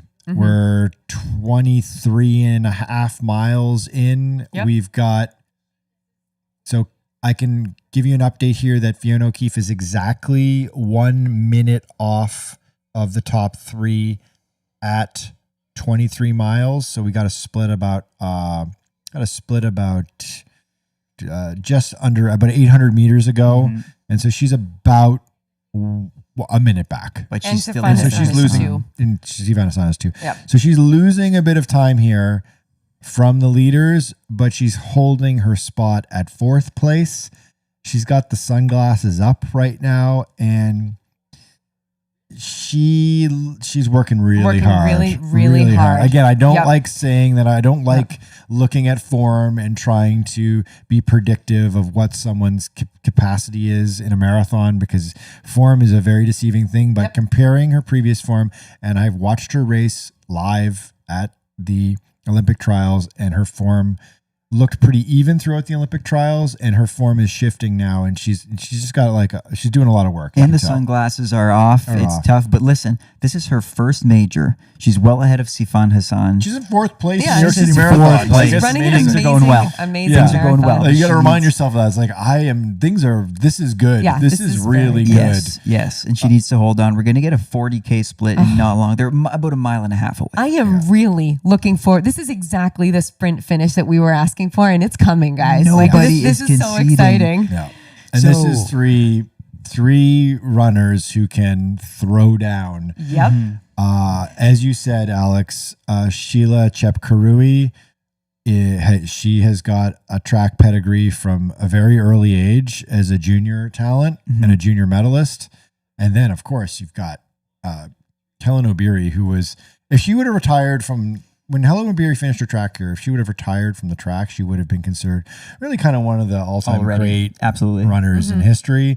And then she just decided to slide into the marathon and crush as well. So she knows how to run really fast. And then we saw Sharon Lokedi in Boston this year just crank the last mile of that race. So she's clearly been doing some track work herself and was a good track runner in university. Men's race. Albert Courier looking like the best feeling guy in this field, wants to pick up the pace. He's a former champion, 2021. Looks like he's also, I don't think, wearing the Pro Evo 2, just going by colorway. I think he's wearing the Adios Pro 4. It looks like a pair of Because you can fours. see the under four, you can see the outsole, because he's got this like loping stride where he is sort of a very mid-foot striker, not a forefoot striker. So you can see the bottom of his shoe a little bit as his foot comes down, and you can see there's like a significant tread, and I would say that's a Pro 4. You know who else is looking great is Hillary Bohr, and then just a little bit behind. It's the athlete I think is falling off in 8th. Unfortunately, has the best story. Segai Weldebanos, the one athlete in these top 8 who doesn't have a shoe sponsor right now. He's a 209 marathoner, ran that back in 2019, struggled in the last few years, runs for McCurdy trained right now, falling off that pack. And I was kind of rooting for him because he came in as a relative unknown. I'm not even sure if he's in that bunch of singlets on our page. So Yeah, he isn't, I don't think. No. So I would say in the men's race here, which is now down to 3, 4, 5, 8, 9 runners, you've I got think 7 are breaking away if you don't count Weldebanos. You've got a crew of Adidas athletes. If you're watching along here, you've got your 3 They're all together in there. the violet outfits, and they all run with a running team called the Angels, I believe. That's the group that Adidas sponsors. That Sebastian Sawe is the Berlin Marathon winner. He's the headliner of that group. And then, of course, you've got Simbasa, who is an ASICS athlete. You've got Albert Kerr, who's also an Adidas athlete. So a good representation there by Adidas. And I will say, imagine Hillary Bohr debuting in the marathon.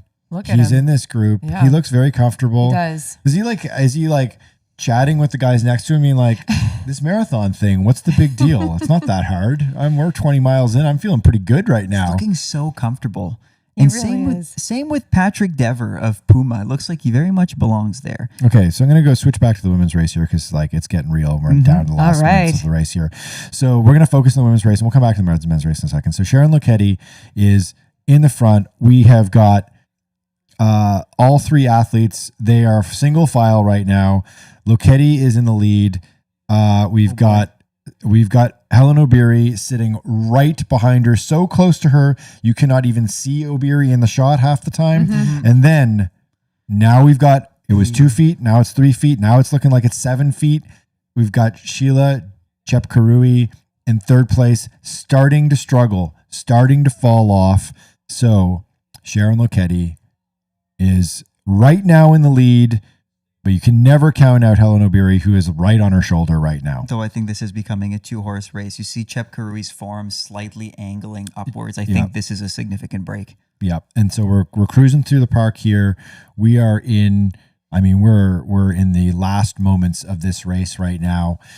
We are 20 by our watch right now. We are just under 25 miles into this race. We're going to see the last mile. It's coming down to this again. Crazy. The rivalry. Sharon Lokedi versus Hellen Obiri. Who is going to take? This is round 3, right? Between these three athletes. Round 3, round 4. In New York, this is round 4. 2022, Lokedi wins. Obiri goes 6th. 2023, Obiri wins. Lokedi comes in 3rd. 2024. Right. No Lokedi in 2024. Chepkarui wins and Obiri finishes 2nd. That's right. And they've competed a bunch. Most recently. And then, of course, the Boston. Yes. The 2 Boston races between Lokedi and Obiri, where they just threw down in the last mile in both of those races. The first one, Obiri came out on top with one of the great finishing miles in Boston Marathon history. And then Sharon Lokedi was like, you know what? I can do that too. And does that as well. Sorry. Yeah. And I would like to point out that the ESPN broadcast just cut to a bloody Crest commercial with less than a mile to go. So we're here for you, running fans. We're watching this race. We've got an unencumbered feed here of the women's race that we've been following the entire time. So we're going to talk this thing right through the tape here. So Lokedi is still in the lead, but Obiri is not giving up any daylight at all. She is right on her shoulder or right behind her. They're like literally single file, one by one right now. Strategically, what do you guys think? Do you think it's better to be sitting in the attack position or pushing the pace right now? I think it depends. I think Lokedi is more comfortable as a front runner. They usually slot into these positions. And what happens is I've seen this happen with both different results. So I'm not sure if this is telling of anything. Lokedi doesn't look any different than she did 20 kilometers ago. That's she looks very true. Just as comfortable. Yep. And we're not really seeing the look on Hellen Obiri's face. We can't see her. If anything, she's like maybe angling her gaze a bit lower. Like I feel like this happens. At first she's kind of looking straight ahead and now she looks like she's looking at Lokedi's ankles. And I'm not sure if that's telling. Lokedi is not gaining creating any sort of gap here. She's not able to shake Obiri. They are 1-2. This is going to come right down to a sprint finish here because we are. We don't have a clock. There we go. We're at 40K. Chepkarui is now 6 seconds behind, just in that tiny bit of a dash that these two made. And just so we know, they are on a 2:20:16 pace, guys. We've got a. This record is going. The record's going down by at least 2, 3, 4 runners. Let's see what happens. They might even break 2:20. Yep. Yeah. So we're seeing right now. We're seeing a special day in the women's race, the New York City Marathon. This is going to come down to an absolute fireworks show at the finish line between these two top athletes. Oh my! So they're talking to each other. Lokedi's doing like they had this in Boston too, where Lokedi was like yelling at Obiri, like what do you do? Yeah, like there's you're right. There's definitely like no love between these two runners. But like we've all been in these positions, right? Where there's a runner running at exactly our pace right behind us. You. It's annoying. Like it pisses me off. It's like run next to me or run ahead of me or let's share the lead. So we've gone through the 1 mile. We've seen the 1 mile to go sign. They are now side by side. I don't wonder if Obiri has sort of weathered the Lokedi storm here and is maybe winding up for a final surge. We're going to find out. And any second here now. So we're coming up to 1 kilometer to go here in this race, and they are literally side by side in Central Park. I love it with them that we really just do not know. You know, with a lot of competitors, you know who's going to win. You know who the best one is. And with these two, you just never know. It's incredible to watch them just side by side right now, and we don't know who's gonna pull ahead first. Who do you think? Who's gonna pull ahead first? Well, I mean, You're going with Alex? My pre-race pick was Lochetti, so I'm cheering for her here. But this is. You can't. But we just don't know what will happen. I can't. And go with Obiri. But if anything, I think both of them look more comfortable than they ever have in this position in previous races. Yes. So I looked at their rivalry in the past just again, and really they have 5 races, 5 results where they finished somewhat like this or close. And the record right now is Obiri 3, Lochetti 2. Oh man. So we'll see if she ties it up. Okay, so they're still side by side. Yep. We are. This is so exciting. Less than 1 kilometer to go now in this women's race, and we have Hellen Obiri. Whoa, that was a tight turn there. They just turned around. They just came around to Columbus Circle, and now they're going right back into the park here for the final push. And Hellen Obiri was on the inside of that turn. Lochetti on the outside, and Lochetti was just kind of like, I'm holding my line. You want to try to sneak in here? You're going to have to avoid the stanchion, avoid the barrier here. And it was pretty tight. Well, this is becoming a track race, and being on the inside now matters for these next turns. I don't want to see any elbowing. I don't want to see any contact, because this is not what it's about. Yeah, you don't want to see a scenario like you did in the Olympics, in the 2024 Olympics with Sifan Hassan and Tigges Sasefa, where there's quite a bit of debate afterwards about whether or not that was fair play or if one was edging the other out, and there was a lot of contact. So we don't want to see contact here, but this is absolutely stunning to watch these two push. So there's a count on the screen right now on the ESPN broadcast that is doing the final mile count. We're seeing a surge here from Hellen Obiri. Oh boy, here it is. We're seeing a surge. Can Sharon Lochetti survive this? We've got a... Oh my goodness, look at her pulling away. 10 feet has opened up here. Let's see how much more we got here. So Hellen Obiri is going for it right now. Sharon Lochetti doesn't look like she's going to be able to respond to this. There's about 15 feet that's opened up between the two of them. It looks like Hellen Obiri has put down the final move here. Let's see if Lochetti can survive this. I think the only way that Lochetti takes the win now is if Obiri loses her pace, if she's gone out too hard, because Lochetti is not responding. It's pretty early in this final mile to be putting this push in. Yeah, because they are. There's still probably a lap of the track left here. Mm-hmm. Oh my goodness! This is wild. Yeah, there's about 2.5 minutes of running left to go, and Sharon Lochetti is not on the screen. We have a pretty close camera shot of Hellen Obiri. She's already looked behind herself 3 times, almost taunting Lochetti in a certain way. This is gonna be a stunning final mile. Here's 4. Yep. Yeah. Looking over her shoulder. So this is also a huge brand play for both On and Under Armour, brands who are trying to keep up with the very winners so far of the major marathoning, Nike and Adidas, and even to a slightly lesser extent, Asics and Puma. There's going to be a winner for On here, it really seems, and Under Armour once again. God, did they pick a good athlete in Sharon Lochetti to spearhead their brand, because she's kind of carrying the fort for them. But right now... Is that a smile or a grit of the teeth? I think it was a smile. Right now, Hellen Obiri it looks like she's finishing this race up. She's got a sizable gap here on Sharon Lochetti, and she is continuing to surge as they've re-entered the park. So you run into the park, and then you exit the park at the bottom of the park, run along Columbus Circle, and then you hang a hard right into the park, and she's now into the park again. And this is the last moments of the women's race in the New York City Marathon. It looks like the women's course record is going to just be absolutely smashed. Obliterated. We're looking at a sub 2:20 time for sure here, and she's coming through. She just crossed the last mat. I think that's the 26. I think that's either the 26 or the 42 mat. So we've only got a couple 100 meters left to go here, and it looks as though Hellen Obiri is going to be the 2025 New York City Marathon champion. She looks the strongest she's looked in the entire race in these last few 100 meters. She looks incredible. we've often questioned on this podcast if Helen Obiri and Sharon Lokedi were just the best of the rest, and if Tigges Sifan and Sifan Hassan, who had much better times than them, were really the elites of the world. And now I think we have our answer. It's a skill to be able to run a hard course, and even facing one of the very best marathoners in history in Sifan Hassan, Helen Obiri is going away with it, and she proves why she's a legendary runner. Here we go. These are the last moments here. line. She's Here she entering comes. into the finishing area. She is about to cross the finish line. As the clock ticks down, we're going to get a sub 220. 2:19:51 unofficially gets Lokedi, puts at least 15 seconds on Sharon Lokedi, and Helen Obiri becomes the 2025 New York City Marathon champion. On athletics, take a bow. Sharon Lokedi second, 2:20:07, also well under the previous course record.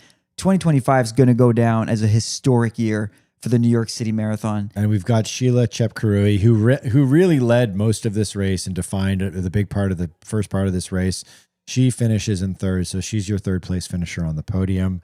So to With recap here, 2:20:24. to recap the top three here, we've got Helen Obiri, who is now a two-time New York City Marathon champion.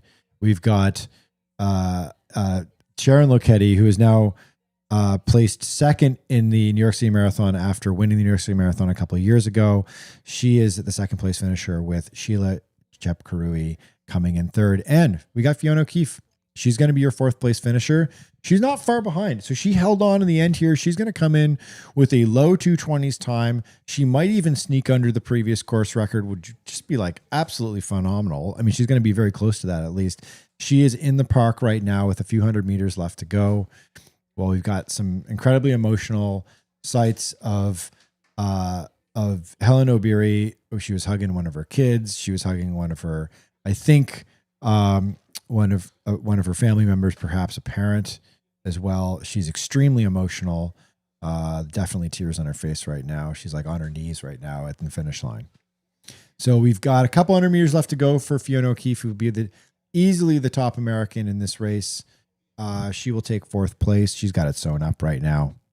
Big question mark is whether or not we're going to get Sifan Hassan in fifth place. We haven't seen her in a while. Not quite sure where she is. No, but in fairness, the broadcast did stay on the leaders, the top runners in the race, which is a good thing. Well, I can give you guys that at 40K, Sifan Hassan was back in sixth, almost 4 minutes behind. So she slipped back in sixth place. So she did slip back. So Annie Frisbee. Oh, Annie Frisbee, the American, caught her. Okay. Mm-hmm. Wow. Yep. That's a big deal. Yeah.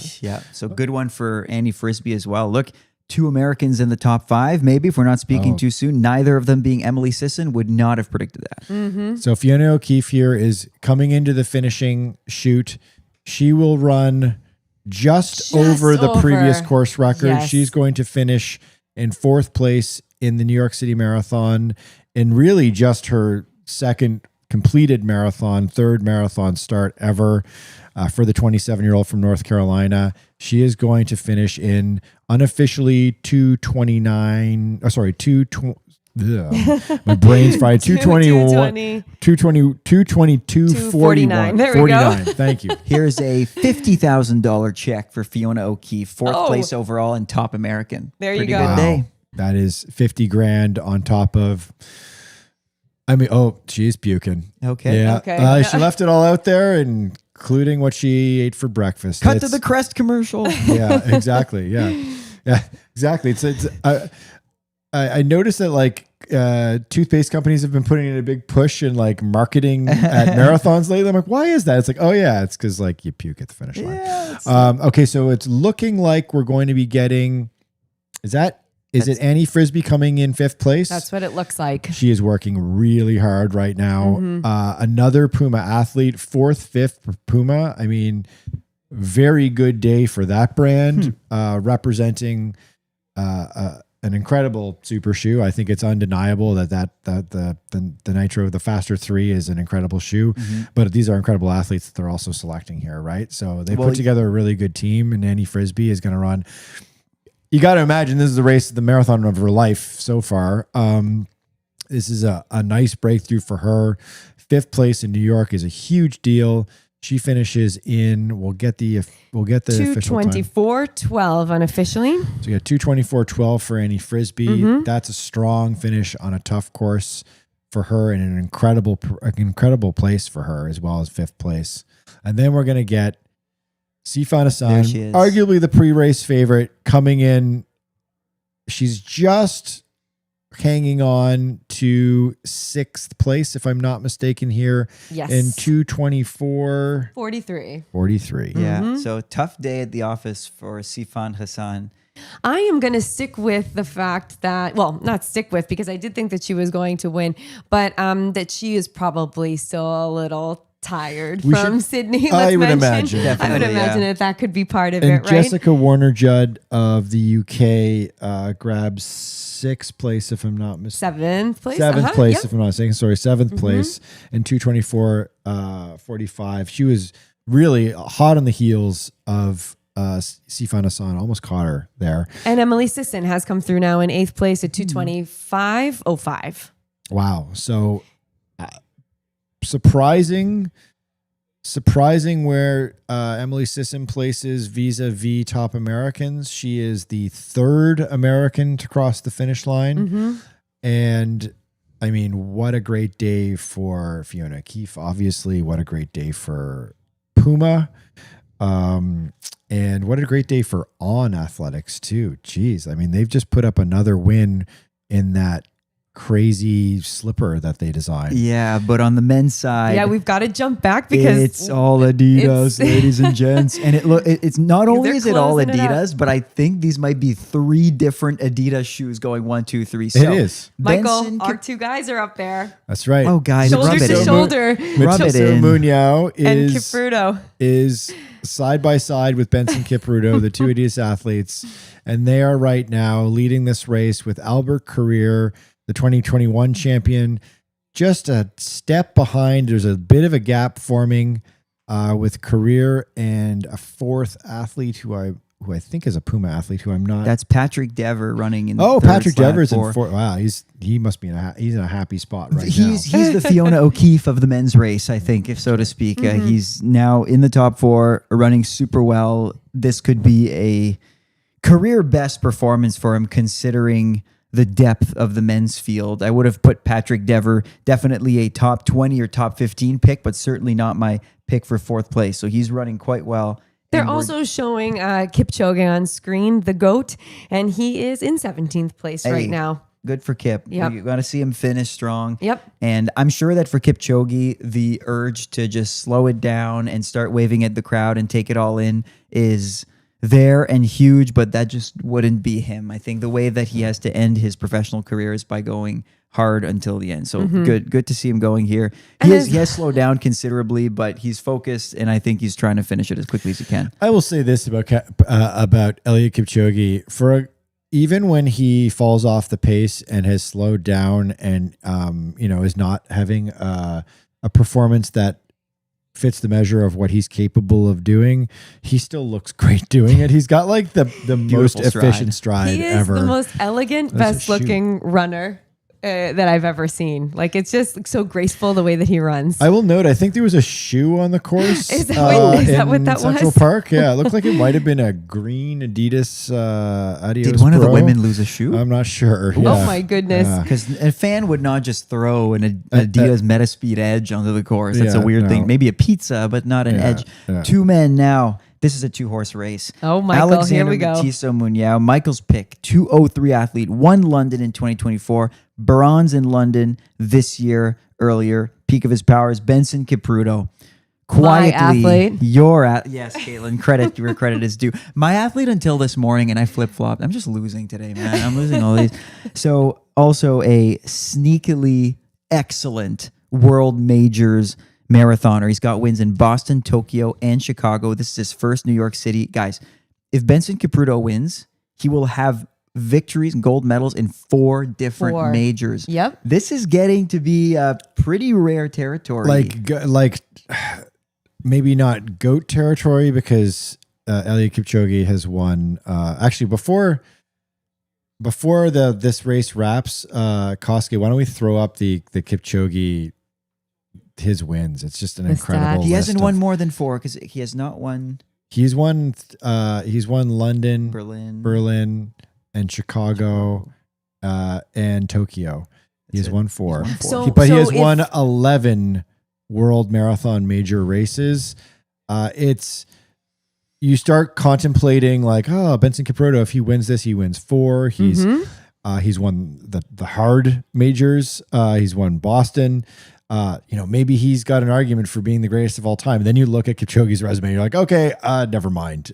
This guy's the GOAT. But if we're etching another face on the Mount Rushmore of marathon runners, you got to look at Benson Kipruto, who right now is putting in a little surge, and we've got just under a mile and a half to go in this race. We're in Central Park, and Alexander Matisse Muñoz is hanging on for dear life. He's not been dropped yet, but he's about a step back from Benson Kipruto. Katelyn, you picked Kipruto after chatting with him at the press conference. Yes, I did. You had a good vibe? I had such a good conversation with him, and he was so endearing, and he told me, that his biggest goal is to win first place in all 7 of the Marathon World Majors. So, he is going to be well on his way today if he can hold this lead. It was very exciting and inspirational speaking with him. We're getting really close to 40K. I gotta say, it looks like Matisse Muñoz is playing the tangents a bit better than Kipruto. Kipruto's not making a point of taking tight turns. Maybe here a little bit better. Okay, now I think he's locking in more so. We're getting close to 40K, and I think this is not going to be anywhere close to Tamarat Tola's course record. Men's race unfolding quite differently from the women's race. Also, the men's record before this year was stronger than the women's record on the New York City Marathon. That's right. Yeah. A more recent record, a record that more closely aligns with and reflects the big jump in performance that we've seen since the advent of super shoes and just an evolution in how we train, nutrition and hydration on course and that sort of thing. So this a little bit of a tougher record, obviously, to break, but still these guys are running, a pretty commanding race in the second half here. So a tiny little detailed little thing that just happened as the two men were going up a slight hill. Matisse Muñoz briefly caught up with Kipruto, and then as they're going downhill, Kipruto's like pulling away a tiny bit again. Usually, when that happens, that signals that the athlete behind is feeling a little bit better. So I don't want to say that Kipruto's broken him. I don't think that's what's happening at all. I think Matisse Muñoz is winding up here. But listen, you could also just be a better downhill or uphill runner, right? And it could be a scenario where Matisse is a stronger climber and Kipruto likes to rip a little bit, right? So we shall see once things sort of flatten out in the last kilometer or so of this race as they run in towards the Tavern on the Green area where the marathon finish is set up.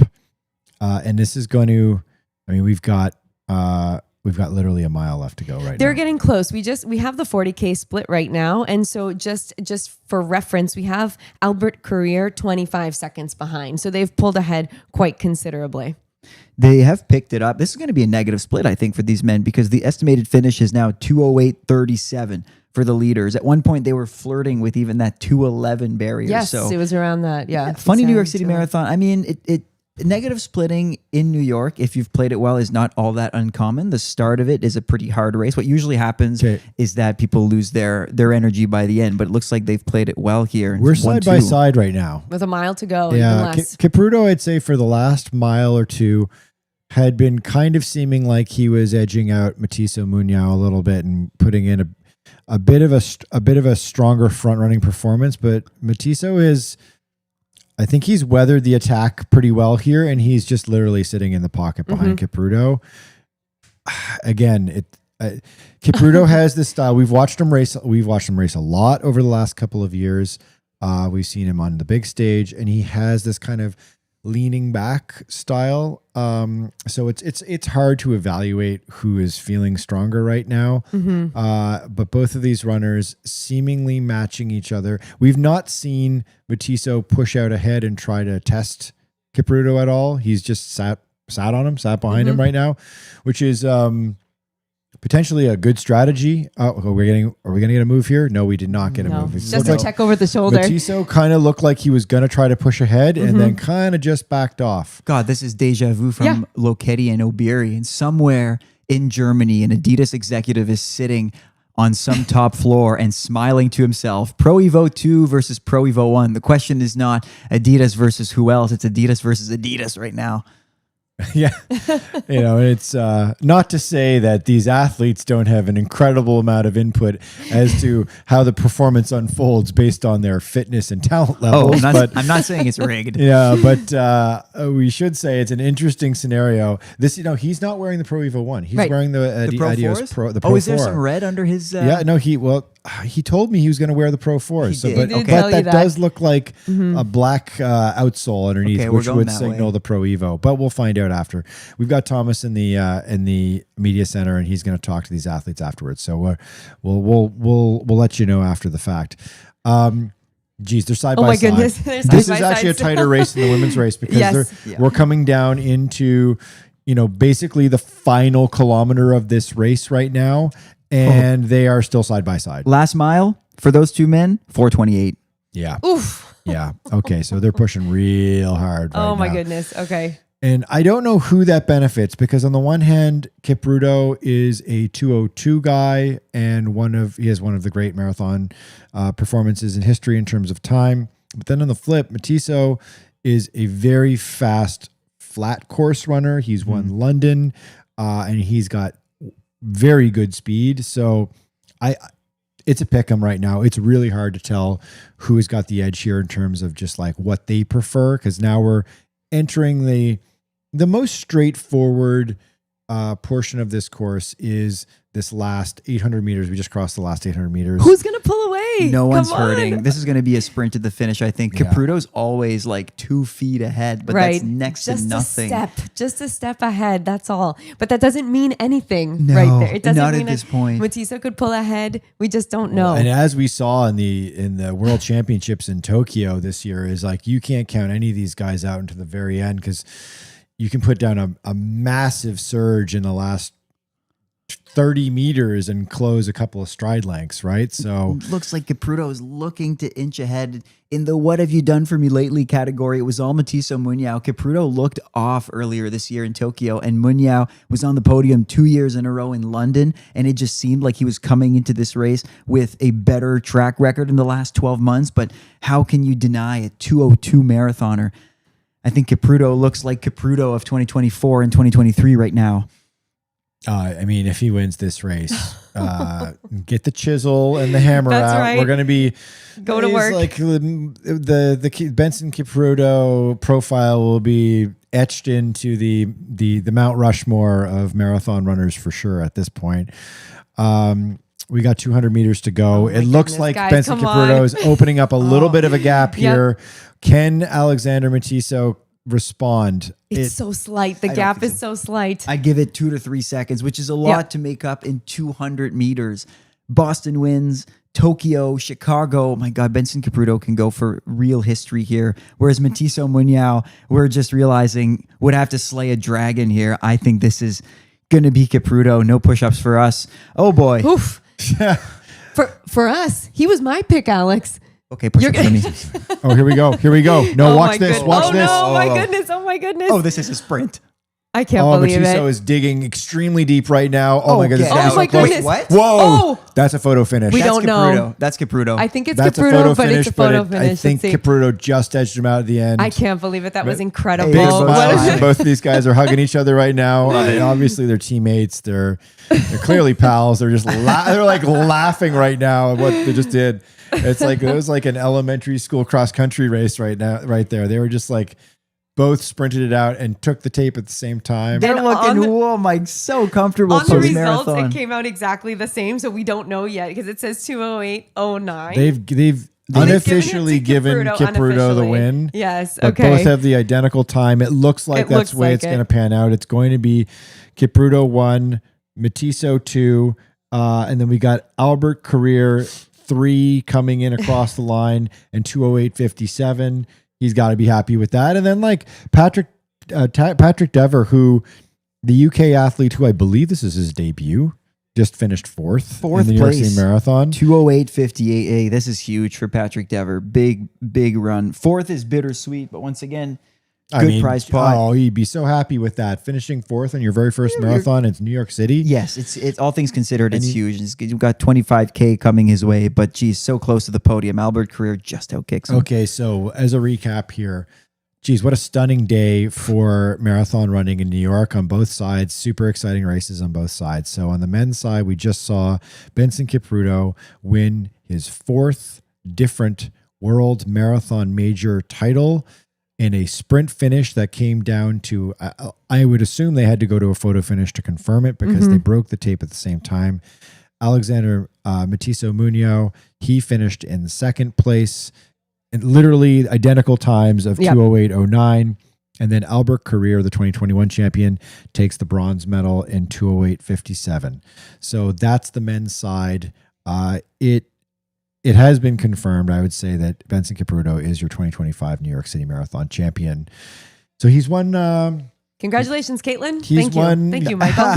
Good work. Nicely done. Yeah, good that's prediction. well done. So you've got one. No, sorry. You No. don't. Okay, No, sorry. I didn't. Sorry, I just didn't. me. Only Katelyn. Just Only me. Katelyn Only came out I. on top today. I'm going to what watch you guys do the does push-ups. this mean? This means Michael and I need to do 15 push-ups. I think Take your momentous, boys. I think our nice plug. I think I get a little discount on the push-ups because I got both of my picks came in second place. Let's ask our okay, commenters okay. who should do push-ups after this race. Okay. Given our prediction, let us Both know. of my pre-race picks came in second. I get some bonus points for that, and you got. So we just make Alex do push-ups? Ever watch That's right. Talladega Nights That's right. with Will Ferrell? can Young one. If you ain't first, you're last. That's right. First loser. What exciting races today. That my was goodness. just great running. Hey, oh no. my goodness. Someone says Alex do put. No. There we go. Hey. Clearly, Alex. Whoa. Thanks. Stop with these Agreed. comments. Thank you, This is enough. Agreed. Thank you. Keep them coming in.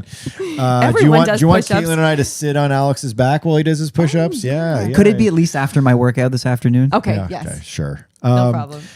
Okay, so as a big full recap here, on the men's side, we just saw a stunning photo finish where Benson Kipruto became really just one of the great marathon runners in history. If he wasn't already considered that, he has sewn up that, top, 5 guys in history by winning the New York City Marathon. And we saw Alexander Matiso Munoz of Kenya finish in a photo finish in second place, and Albert Career is in third place. On the women's side, an exciting sprint finish that saw Helen Obiri win in the final mile, a commanding fashion. Yes. It felt like a flashback to the 2024 Boston Marathon where she outkicked Sharon Lokedi in that final mile with a stunning final mile time. And in this case, Helen Obiri does it again. She wins the New York City Marathon for the second time. And then Sharon Lokedi is the runner-up in second place. And in third place, Sheila Chepkarui, who was last year's champion. She takes the bronze medal. Top Americans, Fiona O'Keefe, incredible fourth place Wow, finish. that was amazing. One of the truly great performances of the day, I would say overall. Guys, top American man. Yes. Joel, I don't know how to pronounce your last name. Reichow? Reichow. Joel Reichow of Minnesota Distance Elite. Kudos to you.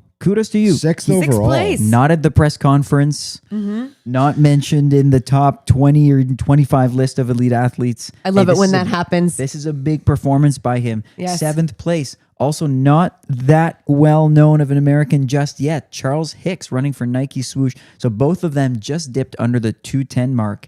209.56, 209.59. Look, the top American contenders, Joe Klecker, Hillary Bohr, B.S. Mbassa, finished a couple steps behind them. Klecker in 10th, 210.36. 10:37 is a Really good debut. great debut for him. Hillary Bohr, who was in that lead group right up until you started to see the break with Kipruto and Matiso.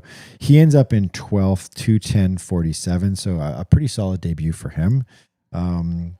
And Simbasa, another American performer, he finished in 13th place. 53.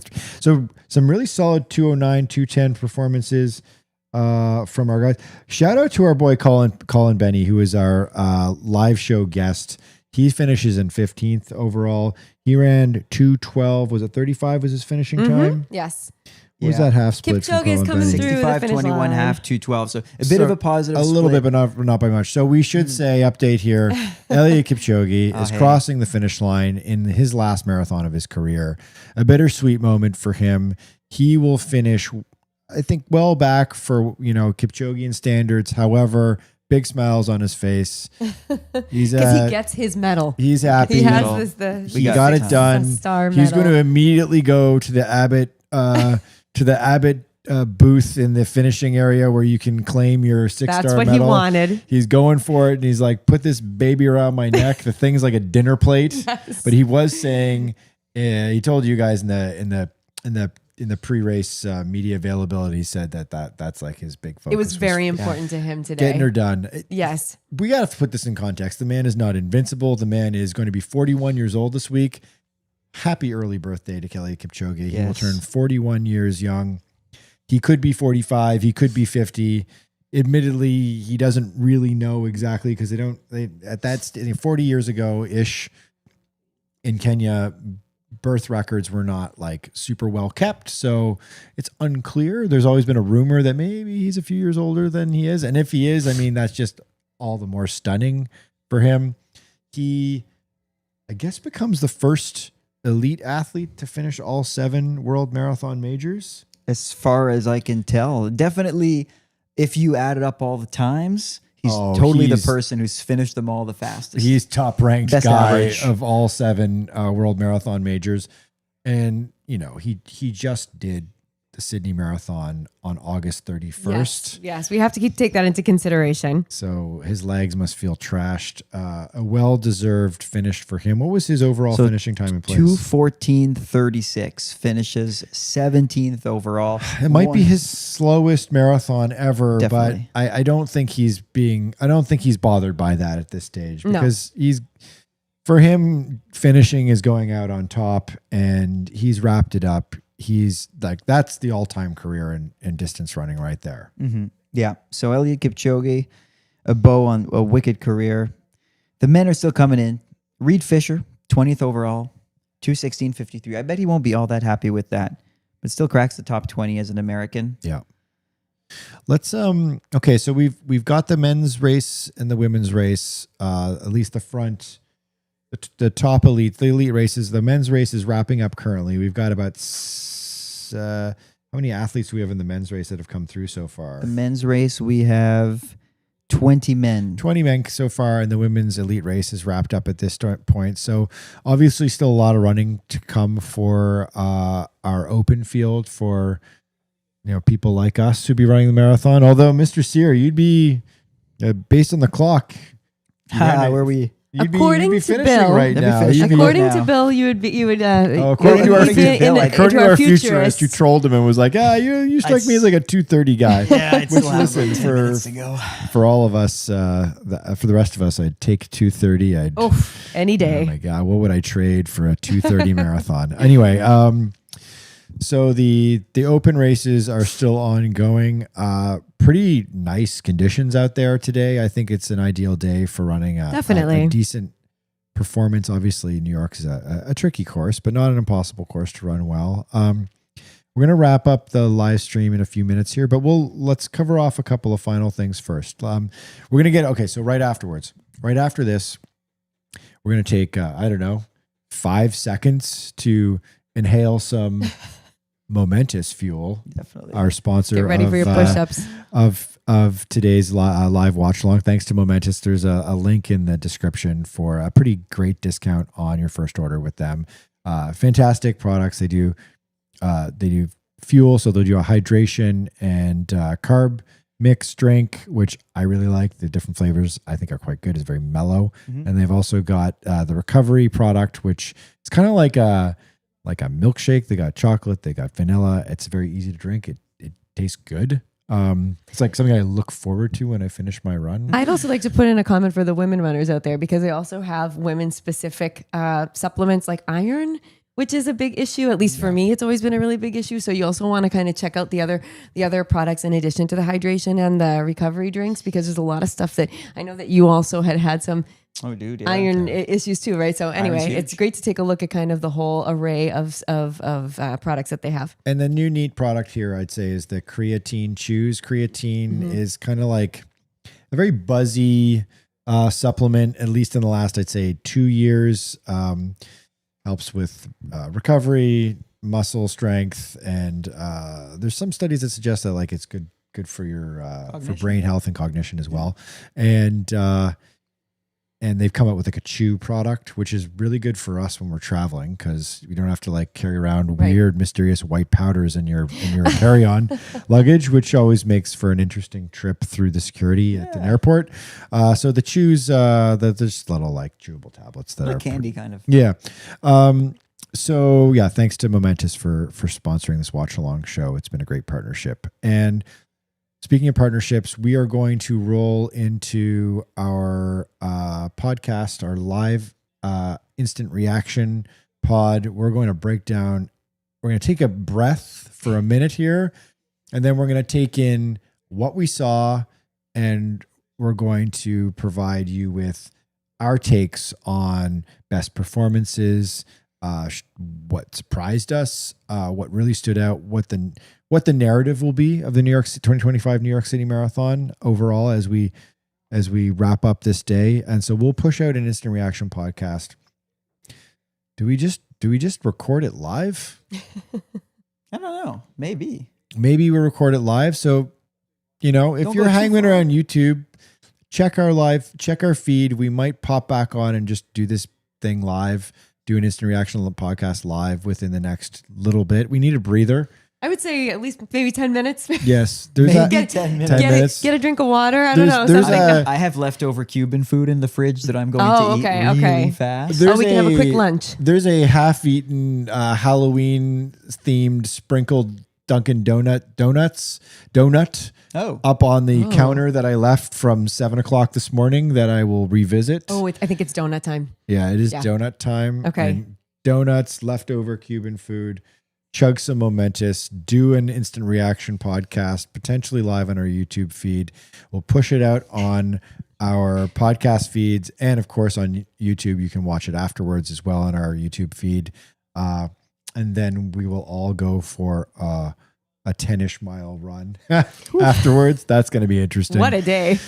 Oh man. Okay. Covering major city marathons. What a wild ride this has been.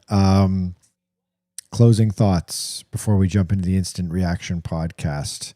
I would say very good races. Very good races. Extremely exciting races to watch. Yes, I loved watching them fight I won't out. spoil our takes and thoughts. I already have a few brewing here now. Exciting races, both men's and women's marathon, totally delivered in terms of entertainment. I would say the Kipchoge grand finale was, it's an emotional element of all of this, because it's sort of leaving this gaping hole in our sport with him retiring. Obviously he's not going to go anywhere. He's still going to show up at these events, but as a great ambassador of the sport, that's a real storyline that we will definitely unpack in the instant reaction podcast. And then we'll talk about the top American performances, which were fascinating. We'll talk about the shoe angle, which is fascinating. I want to know how, the celebrities did. Jennifer Connelly ran. Oh no, she wasn't running this year. No, she was. She was running this year. She was. Oh, Jennifer Connelly, Casey Neistat. okay. We got I'm sorry. I thought those were past runners. The OG YouTuber, Casey Neistat. I All wonder if he right. got under 3 hours We'll have to again. check it out then. That was like his lifelong goal to get under 3 hours. He did it last year. Not finished actually. Yeah, so we'll pull in that time as we do the instant reaction podcast. So if you don't already, subscribe to our YouTube channel because we push out stuff like this on an ongoing basis. I think we're going to get into, I think the merch store is going to get rolling here. I have been wearing the Running Sicko hat that we gave that's out. right. We gave out a bunch of these at the live show that we did yesterday in Midtown. It was the special giveaway. Gotta thank TCS and Brooks for helping us out, connecting with our special guests yesterday. That was awesome. Fantastic. Gotta thank Momentous for sponsoring this live watch along, and subscribe to our Instagram. Follow us on Instagram. My brain is mush. Follow us on Instagram because we're going to start pushing out. Going to push out posts on like breaking down the stats of all the splits for these top performances, what shoes were on the podium. We're going to grab hopefully video of Kipchoge's farewell speech at the media center where our colleague Thomas is right now, and other fun stuff. And subscribe to our newsletter because we push out a batch of great stuff every single morning at 5:05 Eastern, and our podcast, which goes out on Thursday mornings as well. Okay, guys. We did it. See you in 10 minutes. See you in 10 minutes for our instant reaction podcast. Half an hour.